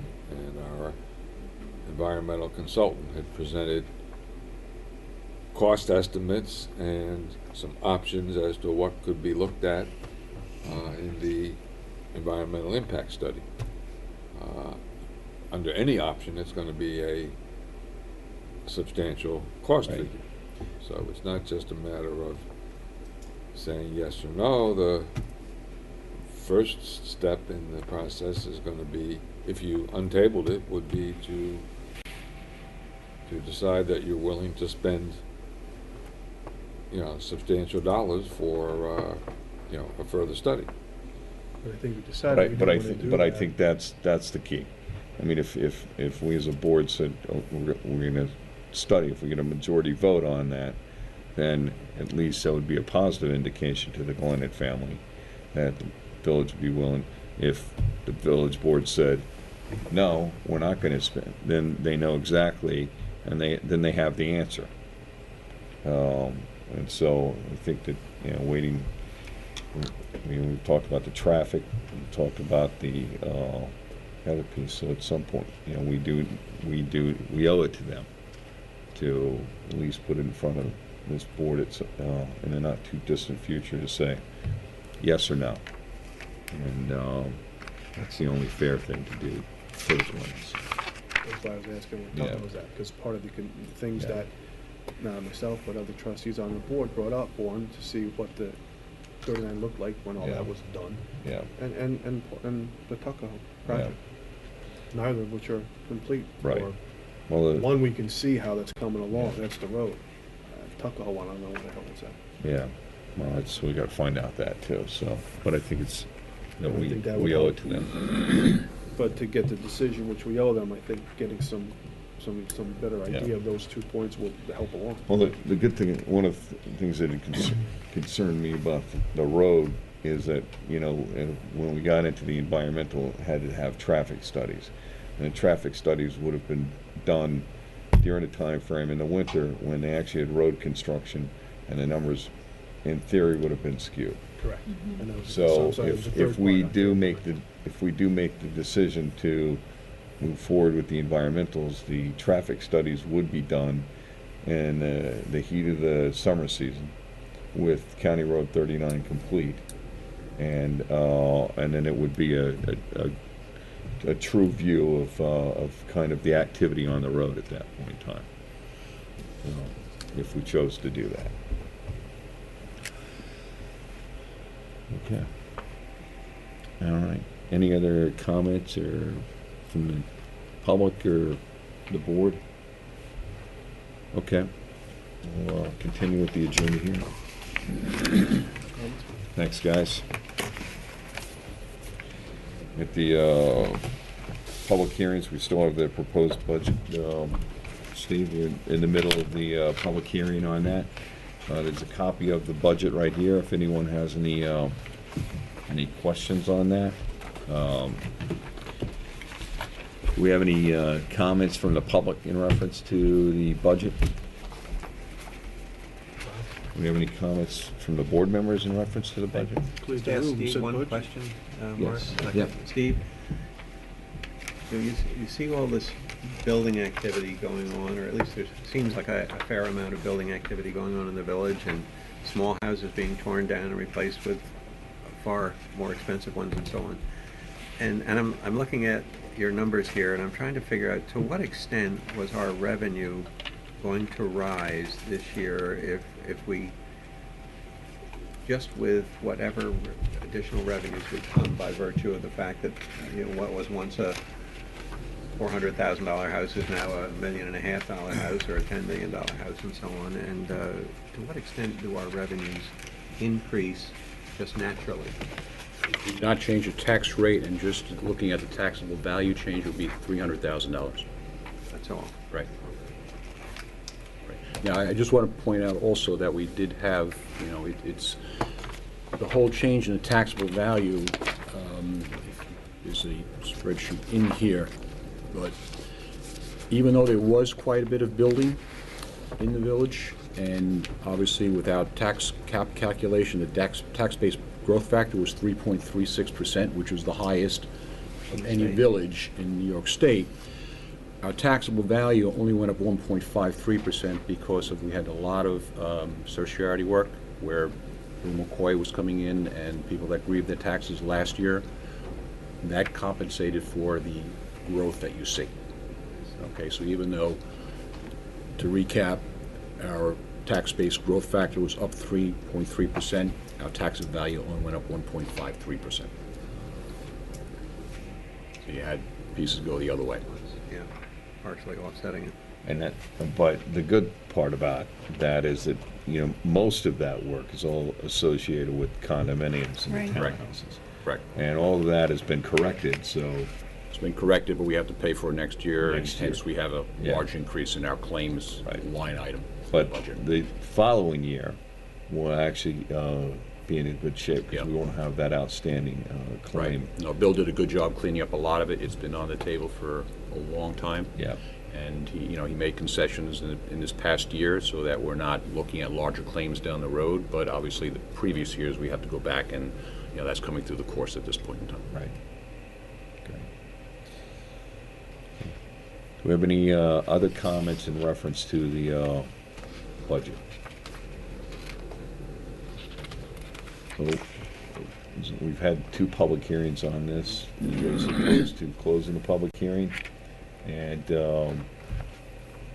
approving the budget. Any comments? No, I think it's. Seems like a very Public. enthusiastic board of, we have here. Well, I mean, yeah, I mean. Well, it's pointed kind out, of, it is what it is at this it's point. kind of Wow. straightforward. We're dealing Yeah, it with is. these mandates that we have to deal with, and, department by department, as we stated in the last board meeting, is really not going up, that much. It's really the things that we don't have control over at this And- point. Well, but- the increase isn't great, but if you look at Mr. Gibbs' report, I think he was talking a growth of about 2% Mhm. up to 2017. And that should be something going forward we're going Right. to really have to consider. So, Aren't employee benefits almost 65 to 70% of the increase in the budget? I noticed yeah, it goes up 715,000 and the total increase in expenditures is $1,000,001. It's just shy of 70%. Yeah. Yeah, I mean, it's, like I said, when I walked in the door, it was a $20 million enterprise, it's 25, and it's, again, So that the budget. three to four of that is from Right. benefits alone. So, yeah, that number's accurate.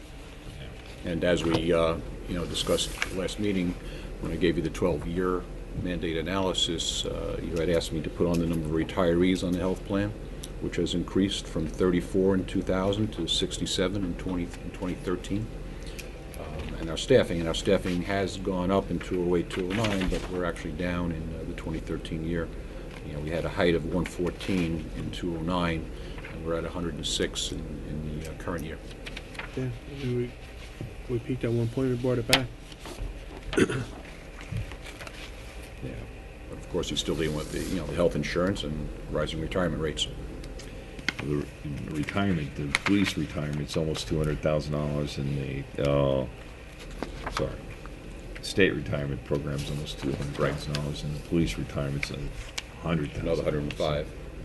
It's And then you have Social Security 241 increase, right. and medical and workman's comp is another, 330,000.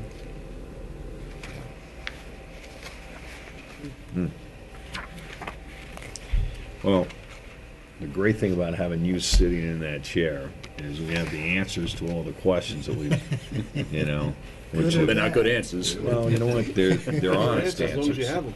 They're honest answers that are open, transparent. People, anybody can walk in and find out, and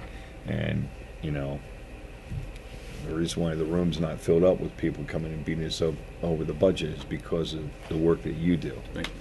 And so I'm very grateful for that. So. Way to go, CPA. It'd be interesting, Steve, I'm just trying to look at it and figure it out in my own mind, but that employee benefits being up 716,000 out of a total increase of 1,115,000, it looks to me like if 70% of that 4.55% increase, it means if it weren't for the benefits situation, your budget would be up something less than 2%. Right. Trying to guess just, Probably have like 1.8%. yeah, something like that. Mhm. That's the killer wave. Exactly.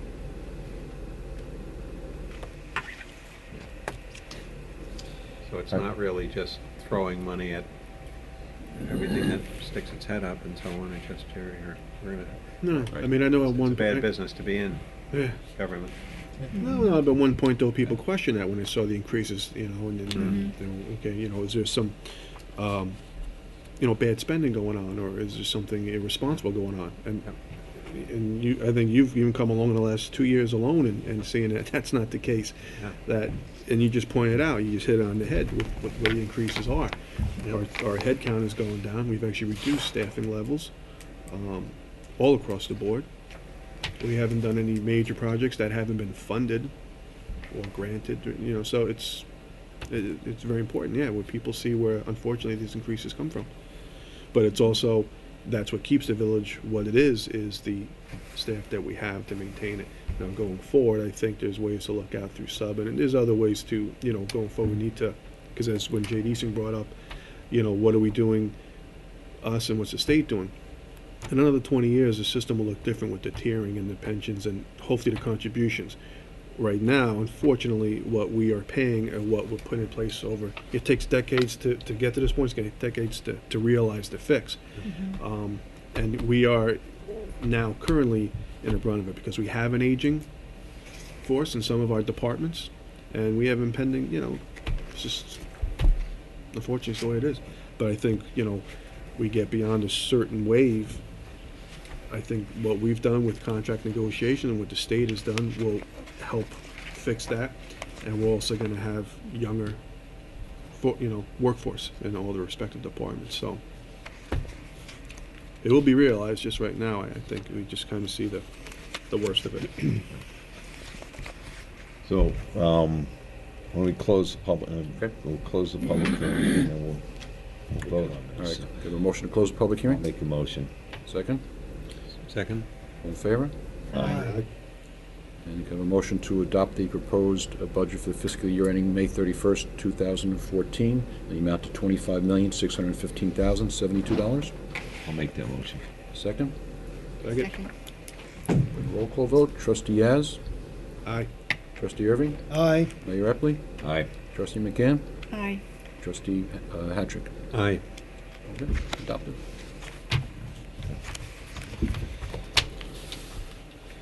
Okay, communications to the board. We have one from Southampton Montessori School. With spring finally here, Southampton Montessori School once again looks forward to our annual field day at Avalon Park. Thanks to the generosity of Southampton Village, this has become a favorite and much anticipated school event. We would like to reserve Thursday, May 23rd with Thursday, May 30th as a rain date for this year's field day, which would run between the hours of 10 a.m. and 1:30 p.m. The activities will include relay races, a picnic lunch, and kite flying. The village's cooperation in notifying the police and maintenance departments is to provide for parking and restroom use is greatly appreciated. Thank you for your kind consideration in response to this request. Please contact myself or Janine Odom, who's at the above telephone number. Sincerely, Irene Gaza. Yeah, they do this every year. It's a nice little event, and so I'll make a motion to authorize the Southampton Montessori School to utilize Agawam Park for their field day in accordance with their letter dated April 17, 2013. Second? Second. All in favor? Aye. Second one is from Mrs. Peter Gordon.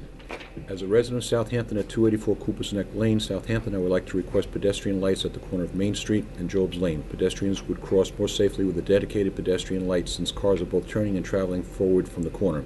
The pedestrian always seems confused when they should proceed to cross the street both on Job's Lane and Main Street. As a driver and a pedestrian, the new pedestrian lights would contribute to the safety of all. I had written a letter in October 2007 and am grateful that traffic lights for cars has been installed. However, last week, as the left turn arrow appeared for me to make a turn in my car, a pedestrian walked right in front of my car. Thank you so much for taking action on this safety issue of a dedicated pedestrian light on Main Street and Job's Lane. Also, thank you for installing traffic and pedestrian light on Main Street and Hampton Road. Wishing you a wonderful week. Mrs. Peter Gordon. We're working our way around the village with pedestrian crossing. She is right. I mean, that is another spot that we will work on. Also, I think that what people need to know about the pedestrian crossing signals is that basically when you come up to them and you push the button, it really doesn't change anything. It goes through its normal light cycle. So a lot of people think, oh, if I come up and I press it, it's going to turn in my favor and I can walk across the street. But that is not the case. It goes through its normal lighting. The only thing that will happen when you press it, it will show that it goes on a timer and a countdown. It will show that you are now allowed to walk across the street. So what I found, and we'll have to think about this because it is going, and we'll see how it works on the other corners. But I mean, I find that people, at the corner of Job's Lane and Main and South Main, cross whenever they want to anyway. The light could be We're against going to them. find that one out, aren't we? The light could be against them and they're still walking across the street. And this is what she just said in her letter. It's the New York mentality. You go in the city, it's the same stuff in the city. In the middle of the street. I know. So I mean, you could have it in neon, and they're still going to walk when they want to walk. True. So I think we need to see how these work, and Go from before we start putting all these there. Right. things all over our community. Yeah, which, by the way, I go through that intersection. I'm summa cum laude on that particular intersection, and if you start stopping traffic, it backs up more. I mean, it's the worst situation. The other thing that I wish the hell you could make people do, and it's the summer community that's the prime offender.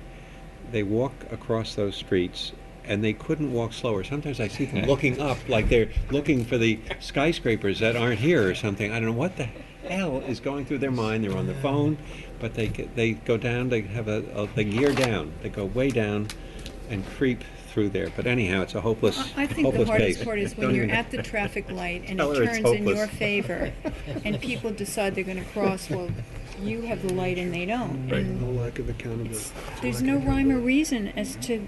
They don't pay attention to it, and they just assume, like in the middle of Main Street or mentality. Job's Lane, They're on they can vacation. walk, and you have to. They don't realize that there's a traffic light up there. They're on vacation. They're on vacation and they have a vacation gear that they shift down. We all should be in vacation. I know. Anyways. But let's just see how they work. Okay. I don't. All right. All right, resolutions resolved that the reading of the minutes for the public session of April 11th, 2013 be dispensed with, those minutes be accepted as filed by the village administrator, and the actions taken at that meeting being hereby ratified and approved. Have a motion? Motion. Second? Second? All in favor? Aye. Aye. Resolved that claims for the warrants dated April 23rd, 2013, totaling $394,495.56, warrant 14 general fund, $65,101.23, warrant 12 capital reserve fund, and $22,217.50, warrant 21 trust fund, and village payroll for the period ended April 18th, 2013 be ordered and approved. Can I have a motion? Motion. Second? Second. Discussion. Item 171 Hill Street, LLC. Sorry, I'm hitting buttons here. May rent for the building inspector, $4,635. Bartlett Tree Experts pruning at 25 Jobs Lane, 1844. Bartlett Tree Experts pruning the crepe myrtle at Windmill and Railroad Plaza, $2,925. Page 2, Corzini Asphalt Drainage at Pine Street, $9,000. Creative Visual Systems, sign supplies for the Highway Department, $5,167.58. Houston Epoxy Floors, the balance for the floor at Cooper's, new epoxy floor, $3,072. Edward Archer, uniforms and supplies for the Fire Department, $6,065. EMT Accounting Services, March Court Services, $1,485. Page 3, Finance Manager, the 2012 W-2s and 1099s, $1,281.25. GenServe, the generator service contract for the Police Department, $1,000. Gibbs Planning Group, the balance of the consulting fee, $5,000.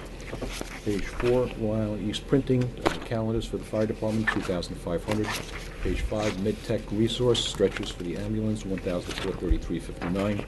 Two payments to Nelson Pope and Voorhees, February 13th consulting fees, $3,025, and a balance on the master plan, $1,912.50.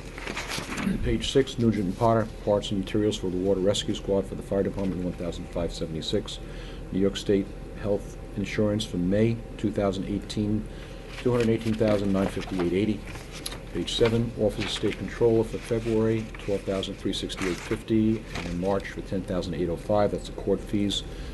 Pine Barrens Printing, beach permits $6,556.63. Pitney Bowes, mail cost for the fire department, $1,518.65. Page 8, Southampton Town Controller, rolling on to page 9. Pumping fees, $1,316.50. Strong's Marine, fire department boat maintenance, $2,056.26. Suffolk County National Bank, bond payment for the 9/11 dispatch equipment, $52,345.25. Testing Unlimited, ladder testing for the fire department, $1,732. Tyco Security, quarterly payment for 25 Jobs Lane Security, $1,455. Velvet Top striping supplies, $4,382.85. Verizon Marsh phone bill, $3,634.76. And page 11, Roy Wines, fire department volunteer medical reimbursement, $1,000. Anyone else here? Capital warrant. High Tech Fire and Safety, Fire Department boots, $5,883.60. Long Island Proliner, Fire Department Chief's vehicle, which was approved back in the fall, $57,765. And the last one is a trust warrant. Banjo Rascals, down payment for the July 4th parade, $1,250. And Frederick Bertrand, tax sale redemption, $9,020.46, and Regina Bertrand, tax sale redemption, $11,299.91. Any further discussion? All in favor? Aye. Aye. Resolved that the Board of Trustees hereby approves that a valid beach parking permit must be displayed in or on any motor vehicle parked or standing in or upon the parking facility at Cooper's Beach during weekends and holidays from May 25th, 2013 through June 23rd, 2013, and on a daily basis commencing June 24th, 2013 through and including September 2nd, 2013. Have a motion? So moved. Second? Second. All in favor? Aye. Resolved that the Board of Trustees approve the hiring of the following as seasonal traffic control officers at $16 per hour effective May 15, 2013. Thomas Cummings Jr., Celestino Gambino, Spencer Cannon, Joseph May, Rachel Chislaka, Caitlin Ryan, John Donovan Jr., Christian Lynch, Sean Ryan, Carlos Rodriguez, and Javier Felix. Have a motion? I'll make that motion. Second? Second. All in favor? Aye. He's getting better. He coached me today on the phone. Cheslaka. Resolved that the Board of Trustees approve the hiring of Joseph Suarez as a seasonal ordinance inspector at $21 per hour effective May 15, 2013. Have a motion? I'll make that motion. Second? Second. All in favor? Aye. Resolved that the Board of Trustees approve the hiring of Charles Noble as a seasonal police officer at $26 per hour effective May 15, 2013. I'll make that motion. Second? Second. All in favor? Aye. Resolved that the Board of Trustees approves the appointing of the following individuals as election inspectors for the village election on June 21st, 2013, effective April 3rd, 2013. Gina Arrester as chairperson, 9 to 9 at $25 an hour. Georgette Chapek, 9 to 9 at $20 an hour. Gail Riesig, 9 to 9 at $20 an hour. Mariette Pincus, 9 to 9 at $20 an hour. Rachel Foster, 9 to 9 at $20 an hour. Betty Nichols, 9 to 9 at $20 an hour. Jenny Fillingirl, 9 to 9 at $25 an hour. And Diane Fisher, 9 to 9 at $25 an hour. Have a motion? Make that motion. Second? Second. I just want to highlight that the last two people there, the reason that they're at a different rate is because they're certified inspectors to run the machines, the new machines. Okay. Okay. All in favor? Aye. Resolved that the Board of Trustees hereby approves the attached schedule of budget transfers to eliminate line item overages for the period ended April 23rd, 2013. Can I have a motion? Make the motion. Second? Second. Discussion. Item 1 is $8,000 into clerk contractual coming from clerk supplies.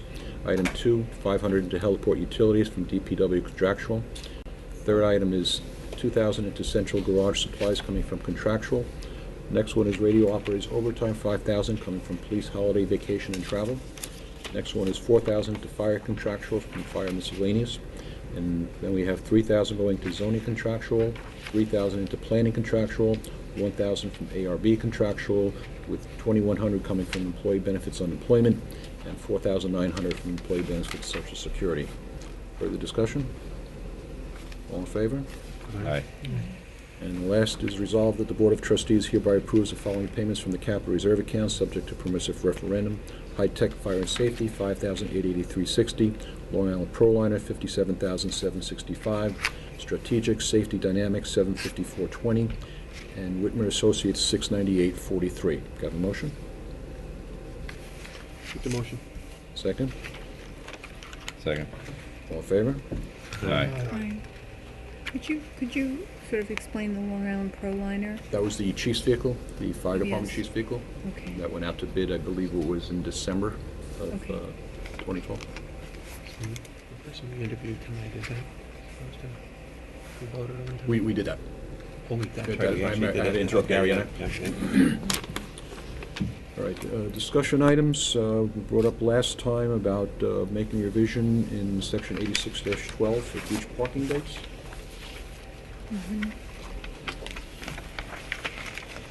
You asked me to prepare a local law changing the starting date from what it is now, the Saturday before Memorial Day, making it from May 15. And this local law would accomplish that change. You need to schedule it for a public hearing on May 9. Make a motion I think to, that's, May 9th, right? That's right. make a motion to schedule a public hearing for a local law amending village code with respect to permit parking at specific public beach parking areas adjacent to beaches on May 9th. A second? Second. All in favor? Aye. All right, the next item is, I just want to give you an update on Village Hall renovation. We had, as I had mentioned, I think last time, we went out to bid for the elevators, and we had to split the bids into one being the elevator, its installation itself, and then the other bid would be the masonry which would be cutting through the floors, doing the foundation work, doing concrete walls to support each floor. The first set of bids on elevators came back with Always Elevator, being the lowest at $52,000 with an optional $4,500 for a brushed stainless finish on the doors versus painted. And with regard to the masonry work, it was all over the map. There were, as per Mark Schiffer's letter here, there were some deficiencies in some of the biddings, and it's kind of determined that we'd like to rebid the masonry work due to the inefficiencies, and we feel strongly that while there are two bids that did meet the requirements, if we do rebid it, we can get it down to a much more reasonable number. We would like to go forward with accepting the elevator bid tonight, but I want to give you a recap of basically where we're at cost-wise. If we're looking at $52,000 for the elevator, subject to if we want to go with stainless steel door. The architect feels we could probably get the masonry works somewhere in the $75,000 to $80,000 range, rather than this disparity that you see on the spreadsheet there. With regard to sprinkler system, due to the close proximity of exit to each floor, be it the fire escape in the front or the stairway, he doesn't feel that the floors have to be sprinklered. What we could do is a fire alarm system and just sprinkler the stairways. So the fire alarm system, we're looking at a $50,000 cost roughly, and again, this will all have to be built out. And the sprinkler system, roughly $30,000. The other major piece that we have to deal with is the HVAC system. We're getting numbers, just a rough estimate. Again, this is not bid numbers, but in the low $200,000 range, anywhere from $205,000 to $220,000.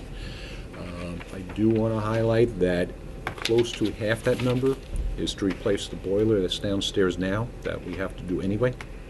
Obviously, we have no heat tonight. We do have a hole in it, and last time we turned it on, it was spraying steam all over the basement.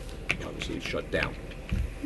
So with that package in mind, we're looking somewhere in the $420,000, $440,000 range for this. Now, that does not include some electrical work. We still have to figure out the fit-out work, which, based on when we want to do it, our staff can do a lot of it versus contracting it out.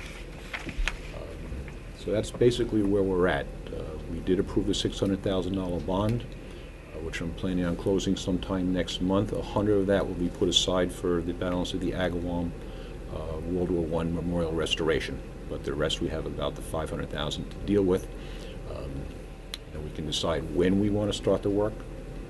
Obviously, if you're still in agreement that we will start the work. And, if we accept the elevated bid tonight, we plan on going out to bid again next week for the masonry work. We could start in July, or if we're afraid that there's too much activity in the summertime that we want to put off to the fall, we can, it's open for discussion. I have a question. Mm-hmm. I know that we're looking at the lowest bid, but my question is on the one bid of $57,300. Mm-hmm. Included in the base price is a warranty of 730 days on parts, whereas the $52,000 is 90 days. That's exactly what I was looking at for Yeah. the warranties on the whole thing. The warranties on the $57,000 job are extensive, and they're not on the $52,000 job. So, and then I don't understand where it says that's included in the base bid, and then not included are these other things, but it still adds up to the same amount on the top. Yeah, the $4,500 adjusted for the bid brush down the stain. bottom Yeah. does not include the options. Okay, and the options This is- are, this- let's say, the brushed stainless Right. finish. Right, so So always basically- elevated would be 56.5. Okay, and then Okay. the other one would be 57 plus 19.4. Right, and based So on what that's we chose to do there. 29, 31. It's what, 60 some odd thousand. It's just the warranties are excellent on all It's of an this. excellent point. It's an excellent Well, point. that's exactly what, because, I mean, based on the warranties Mm-hmm. and the lead time, Yeah. I would Right. rather spend the extra money just to, you get a 90-day warranty out of one, you get 730 days out of the other. No, it's an excellent point. It's a huge discrepancy. It's- though. I know, don't you think? I just I can't. know. And I mean, even the other ones were giving a full A year full warranty. year. I mean, this one's They were two, giving you know. 90 days. That in itself what makes me a little Yeah. Mm-hmm. Yeah. nervous about it. And then warranty on labor. You know, they were 90 days on the other one, and one company's 90, another one's 365. They're giving you the 365 days on labor. Mm-hmm. And the lead time, as you said, is so much better. I mean, I would be more inclined to go with them. Which one are you saying to go with? The The all Island, yes, island yes, elevator. that's Look right. at the yeah. differences Oh, yeah, here. no, So when you add stainless, which it's got to be stainless, you have 60 Scattered. summer. I mean, one is 4,500 for the brushed stainless finish, and the other one's 1,900. Also, I mean, they weren't throwing in the auto cab fan and the color cab panels and the cab homing control, whereas the other company probably was. But even with that, it still comes out to be less than the 4,500. Right. Well, I think the warranty is an excellent Yeah. point. As far as the lead time, I wouldn't be too concerned about Because that we're not too going to much be, because yeah, we we're still not have going to to be do the ready for it masonry anyway. work. Yeah. So, that by the time we rebid that out Yeah. and get that rolling, I'd be in favor of the all island elevator with all the four options. So whatever that number, that'd be 60,500 60,500. So versus 56,500. yeah, Yeah, but it's To to worth it get 2 because years look of at- Big time. warranty instead of 90 days, I mean, 3 months. just on the police station alone for our, Yeah. you know, I mean, that was $2,000. We paid Mm-hmm. $1,000 of it tonight, and that's just on the generator. Mm-hmm. Can you imagine? I Right. just can't imagine all the services. We pay Mhm. service for the elevators over there, I think, as well, do we not? Yes. Or- yeah. The So, I mean, that's, Yeah, Barrister elevator. yeah. yeah, that would make up the difference. Mhm. So wait, so the handy lift one starts off at the bottom. So when you get, I mean, at the top, because the other ones follow exactly from top to bottom. So the other one actually is adjusted with handy lift. Goes from 57. Well, down he the had top to because of 67, the, 750. The prevailing wage issues. Oh, I got. Okay, his I see, right, 57.9 right. was Yeah, not right, okay, prevailing right, wage. I'm sorry. Yeah, right. That was the big. Everything else is just not. Have they done work around it? All I mean, have they? no, All but- Island It's is a big company, I think. All Island's in Hampton Bays, Yeah, that's- and I was trying to figure out the what- St. Joseph's Villa, which is on my way home, he had given me a demonstration of the elevator in there. It went up and down. Did. Okay. The lights work too. It's a plus. You know, so he is a local company. Gotta have Always, I believe, is in Southampton, man. Bohemia, if I remember correctly. Ain't no rental. Well, let's take action on this. So, I'll make a motion to accept the all island elevator company bid Okay, can with we, the, yeah. What do we need to do here, We Rick? need to accept which bid? The all island elevator company, Rick woke up. No, I'm just trying to figure out how to do it? what we're doing here, because if you have a low bid that meets all the specifications, you can't award it to a higher bidder. Even with the warranty differences? Did the, well, if you want to, I don't know what the specifications that went out for the bidding provided for warranties, et cetera. But I mean, you can always re-advertise with the specific specifications that you want. I don't know what the bidding documents provided for a warranty.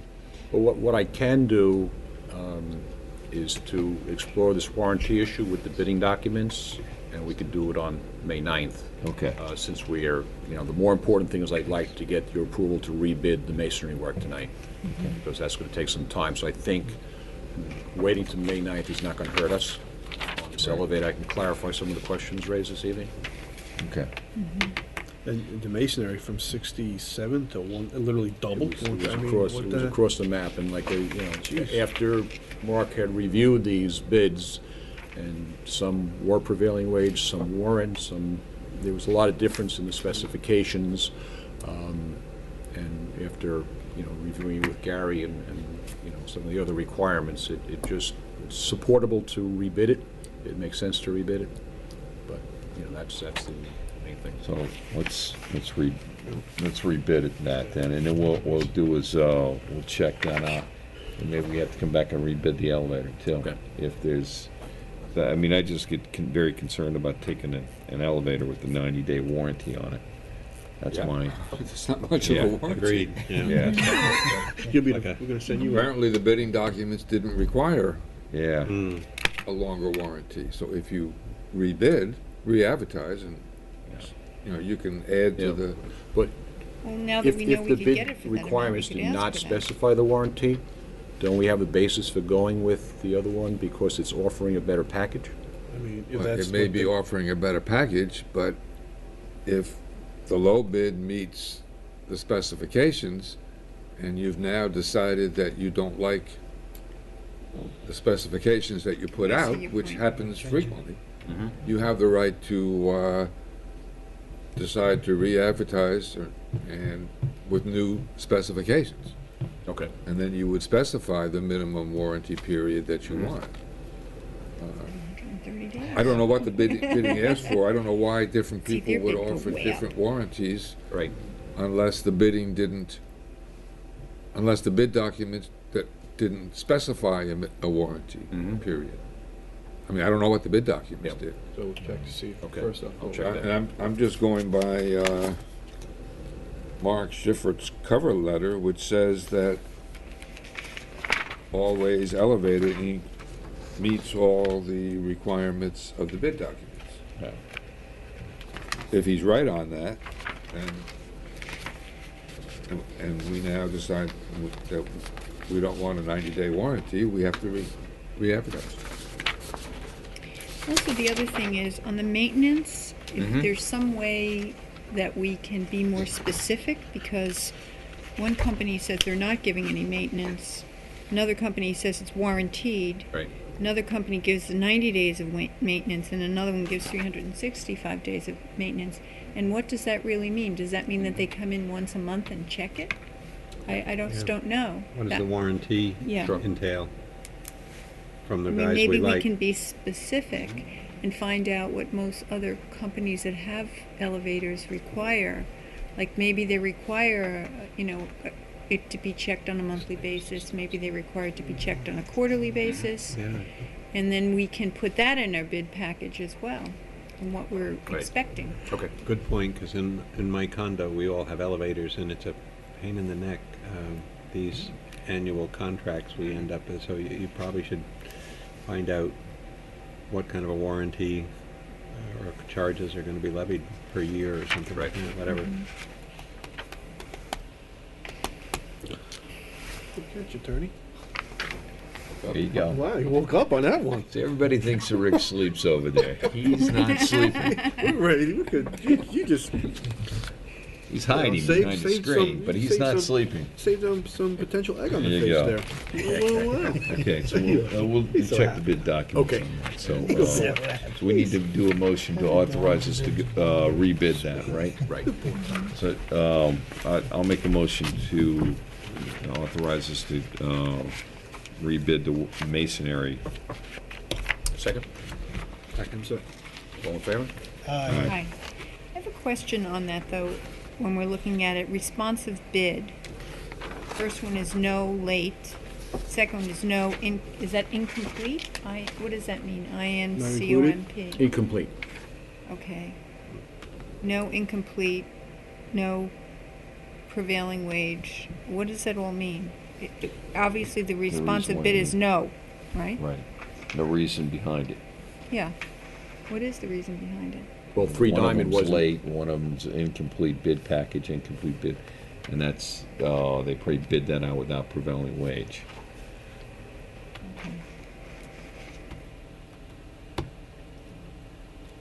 Of course, the most expensive ones were complete Yeah. Yeah, the and two last went with ones, the but, prevailing wage. you know, they both meet all the bids, but. Yeah. Well, maybe now they'll have a little more time. Okay. Okay, hotel use in Village Business District, Rick? Okay, at the last meeting, when you adopted the VB district zoning amendments, you asked me to prepare a local law that would change the hotel use provision from a special exception use requiring Board of Appeals approval to a special permit use requiring Board of Trustees approval. That's what this proposed local law would do. It restructures it so it's Board of Trustees special permit rather than Board of Appeals special exception. There's no change in substance, but it had to be restructured so that it would refer to special permit, Board of Trustees, etc. And also so that the special exception standards that would have applied to hotel special exception use, so that they'll apply to hotel special permit use. Okay. So there's no change in substance, but this is what had to be done in order to get it, to shift it from Board of Appeals to Board of Trustees. Great. This is a zoning amendment, and due to the additional public hearing notice for a zoning amendment as compared to other local laws, you can't do this on May 9, so you can do it either for, you can schedule either for May 21 or June 13, whichever you prefer. 21? 21. Yeah. So I make a motion to hold a public hearing on local law amending Chapter 116 of the zoning of the Village Code with respect to hotel use in the Village Business District on May 21st. I'll second. Second. All in favor? Aye. Aye. Rick, thanks for the work on this. Yeah. Good job. Steve, I'll send you a hearing notice. Okay, great. Yeah. Now can I go back to sleep? Yeah, go back. Yeah. That's 2 for 2 you did there, all right. All right, next item is the fire truck donation. Rich? Yeah, just to follow up, last year there was an old tanker, a 1978 Ford tanker that we as a board had agreed to donate to a fire department down in Florida due to transport logistics and so forth, that they were unable to accept a generous donation because they just couldn't get it there. So they obviously went out and reached out to other departments, and there's a I believe it's called the Terry Farrell Fund, and they're basically a group that basically puts departments together, one that's looking for equipment and one that has equipment to give. So with that, they reached out, and I think they had about, I don't know, 7+ departments who were willing to receive this equipment. So what they chose was fire department in Port Crane Fire Department, which is upstate New York, outside of Binghamton. Small community, tight-knit like Southampton, and they're in dire need of an updated tanker. I believe they're using an old oil tank, retrofitted to currently what they're using now. So that is where that truck is now going to be donated to. We don't have to do anything resolution-wise because we as a board already decided to give it to some needy department. It just went from a department down in Florida to the department in New York, which the department also wanted to keep it in state if possible. They're actually coming down on Friday morning to retrieve this truck, so I invite the board to be around. The time now is still a little fluid as far as 10 to 12 this Friday morning. We'll get a little more concrete on that Thursday because they're coming down from and invite the guys to come down. There's going to be some photos, whatever, and then hand over the keys to representatives from their fire department. So again, I inform all of you about that this Friday. This coming Friday? This coming Friday Where? At what firehouse? at the firehouse. The main Hampton firehouse? Road, yes, Okay. firehouse. And What time, Rich? right now it's between 10 and 12. We'll get a little more concrete Could get a on parking Thursday. ticket. All right. Get a little more concrete. You know, because again, they're traveling down, so I guess, that's what Chief Brenner has informed me, is that, we get a little more narrow time on that, but that's somewhere Friday morning happens, so I'll let you guys know as soon as I know something, or we'll get it You out. can call us. And if you can make it, that'd be great. So that's what that's about. Okay. Good. Thanks.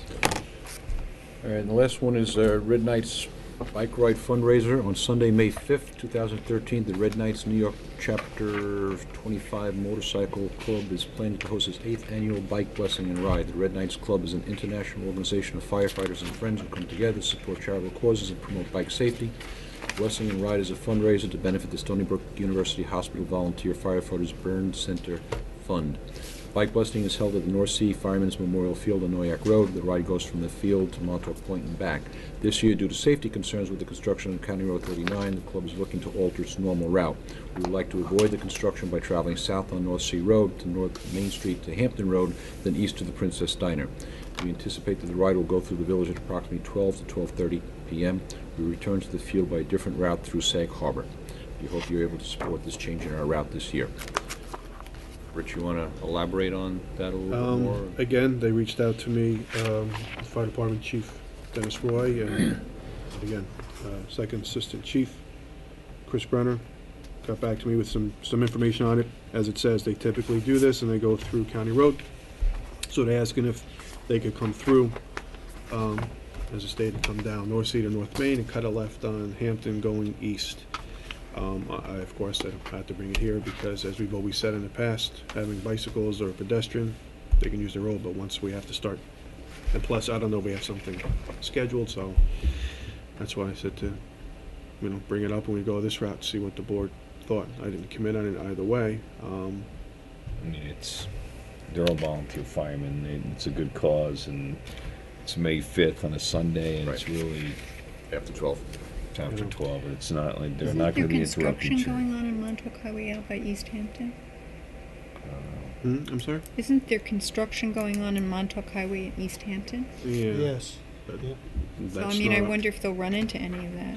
Well, I don't know, to be honest Maybe with they're you, not but aware that would of be that. obviously town and We should They're check for on that, because I know it's No, really... you're right, I'll yeah. mention it. And as I said here, if you're looking at the note, there are little bullet points here about, if need be, they'll have their own fire police. So they try to do a lot of it within house. Right. And they just ask for they ask for assistance from village police on the County Road, North Sea Road portion, where the actual, work and the traffic light is.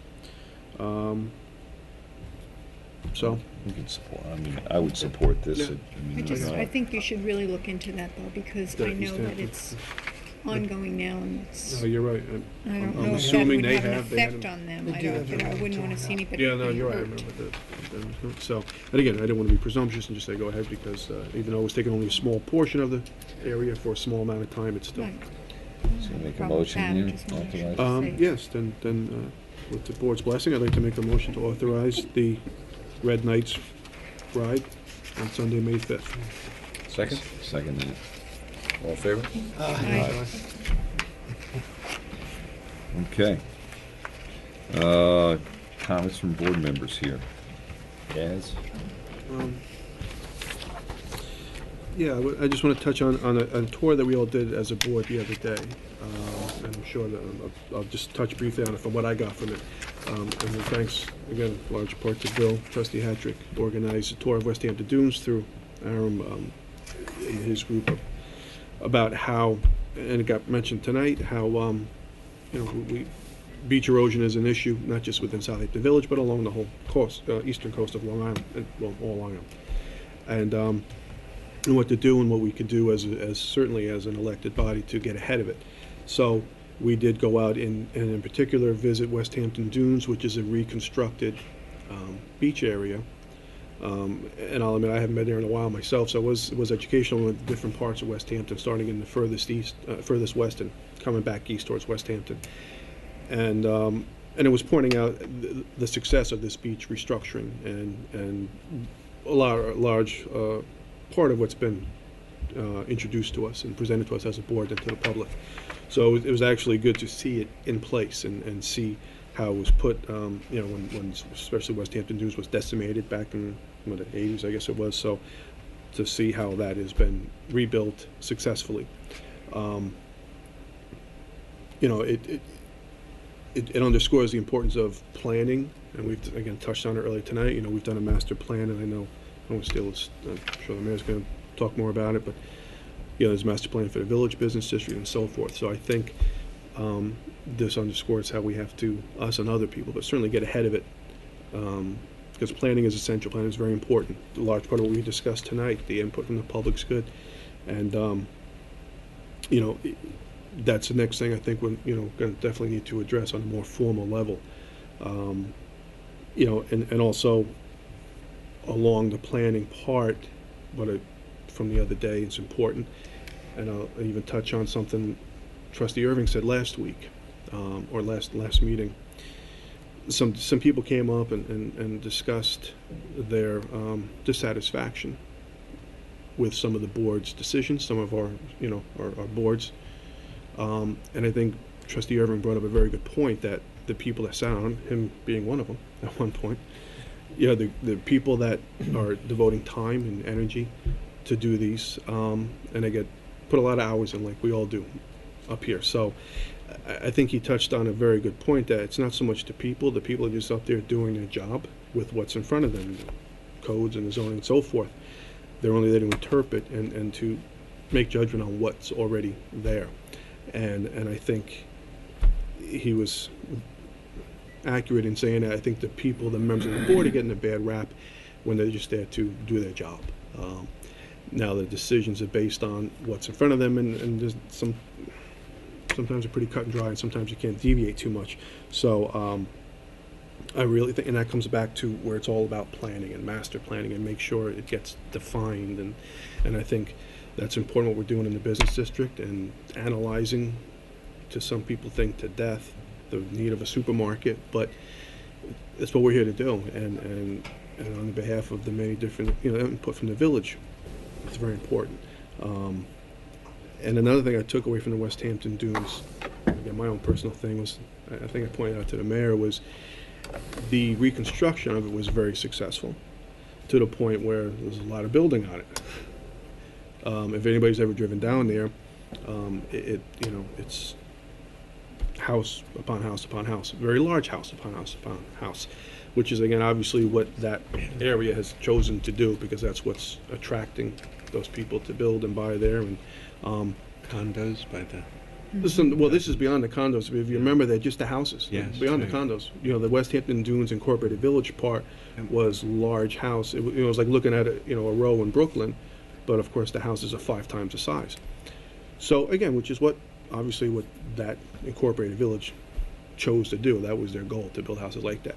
So I think, again, all back to planning, that when people come up here and have opinions about what we should do with the business district, our goal is to try to make it as vital as possible, and bring, whether it's to do the store outside of it, inside, I don't know.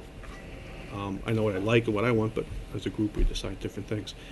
But it's important, and I think that the next step will also be what we do with the beach erosion, and focusing on, I think, importantly, is maintaining and building a vital downtown business district, which means doing something down there.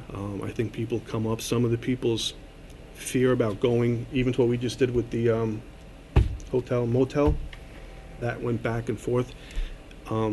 Sometimes inactivity can be more damaging than wrong activity, and sometimes you just have to do it to find out. If it's right, then you know. If it's not, then you can fix it, but inactivity drags it along. So I think, again, planning is essential, input's good, but sometimes you just got to go ahead and do something and start somewhere.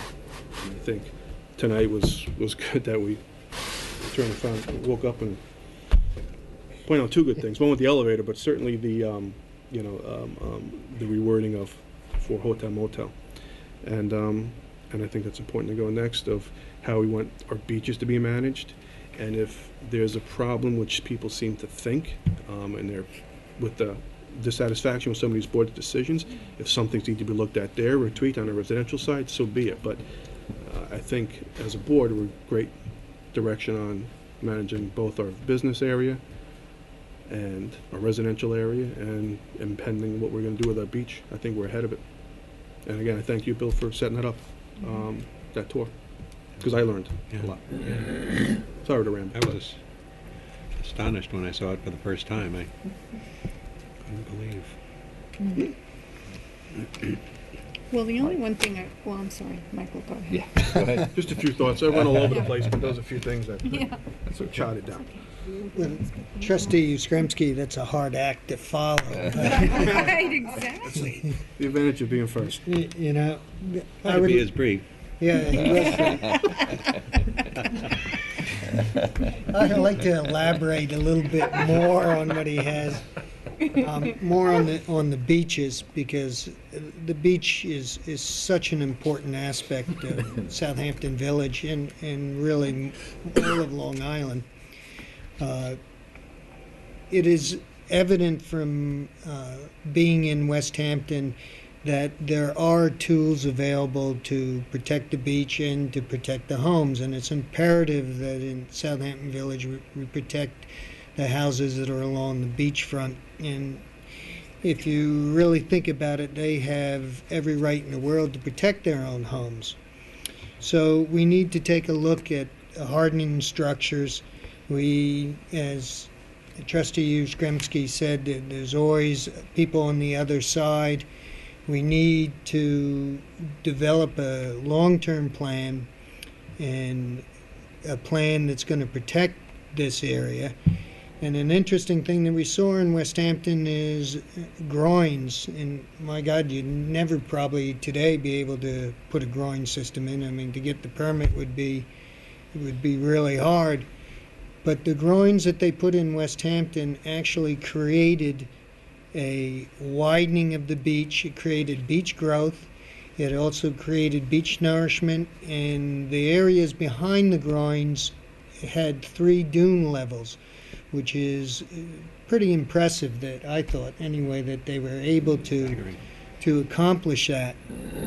So in theory, we need to look at the tools that are available to us today, the technologies that are available to us today, and we need to end this can't do this, can't do anything, because the beach is an important item to protect in the village.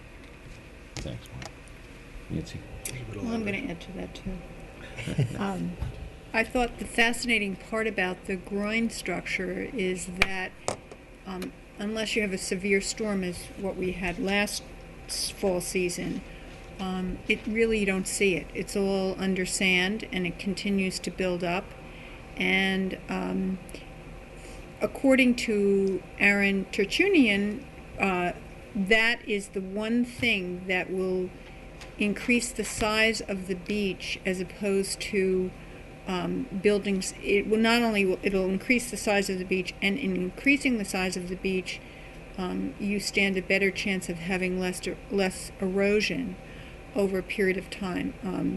I think that what we're allowed to do now is to replenish sand.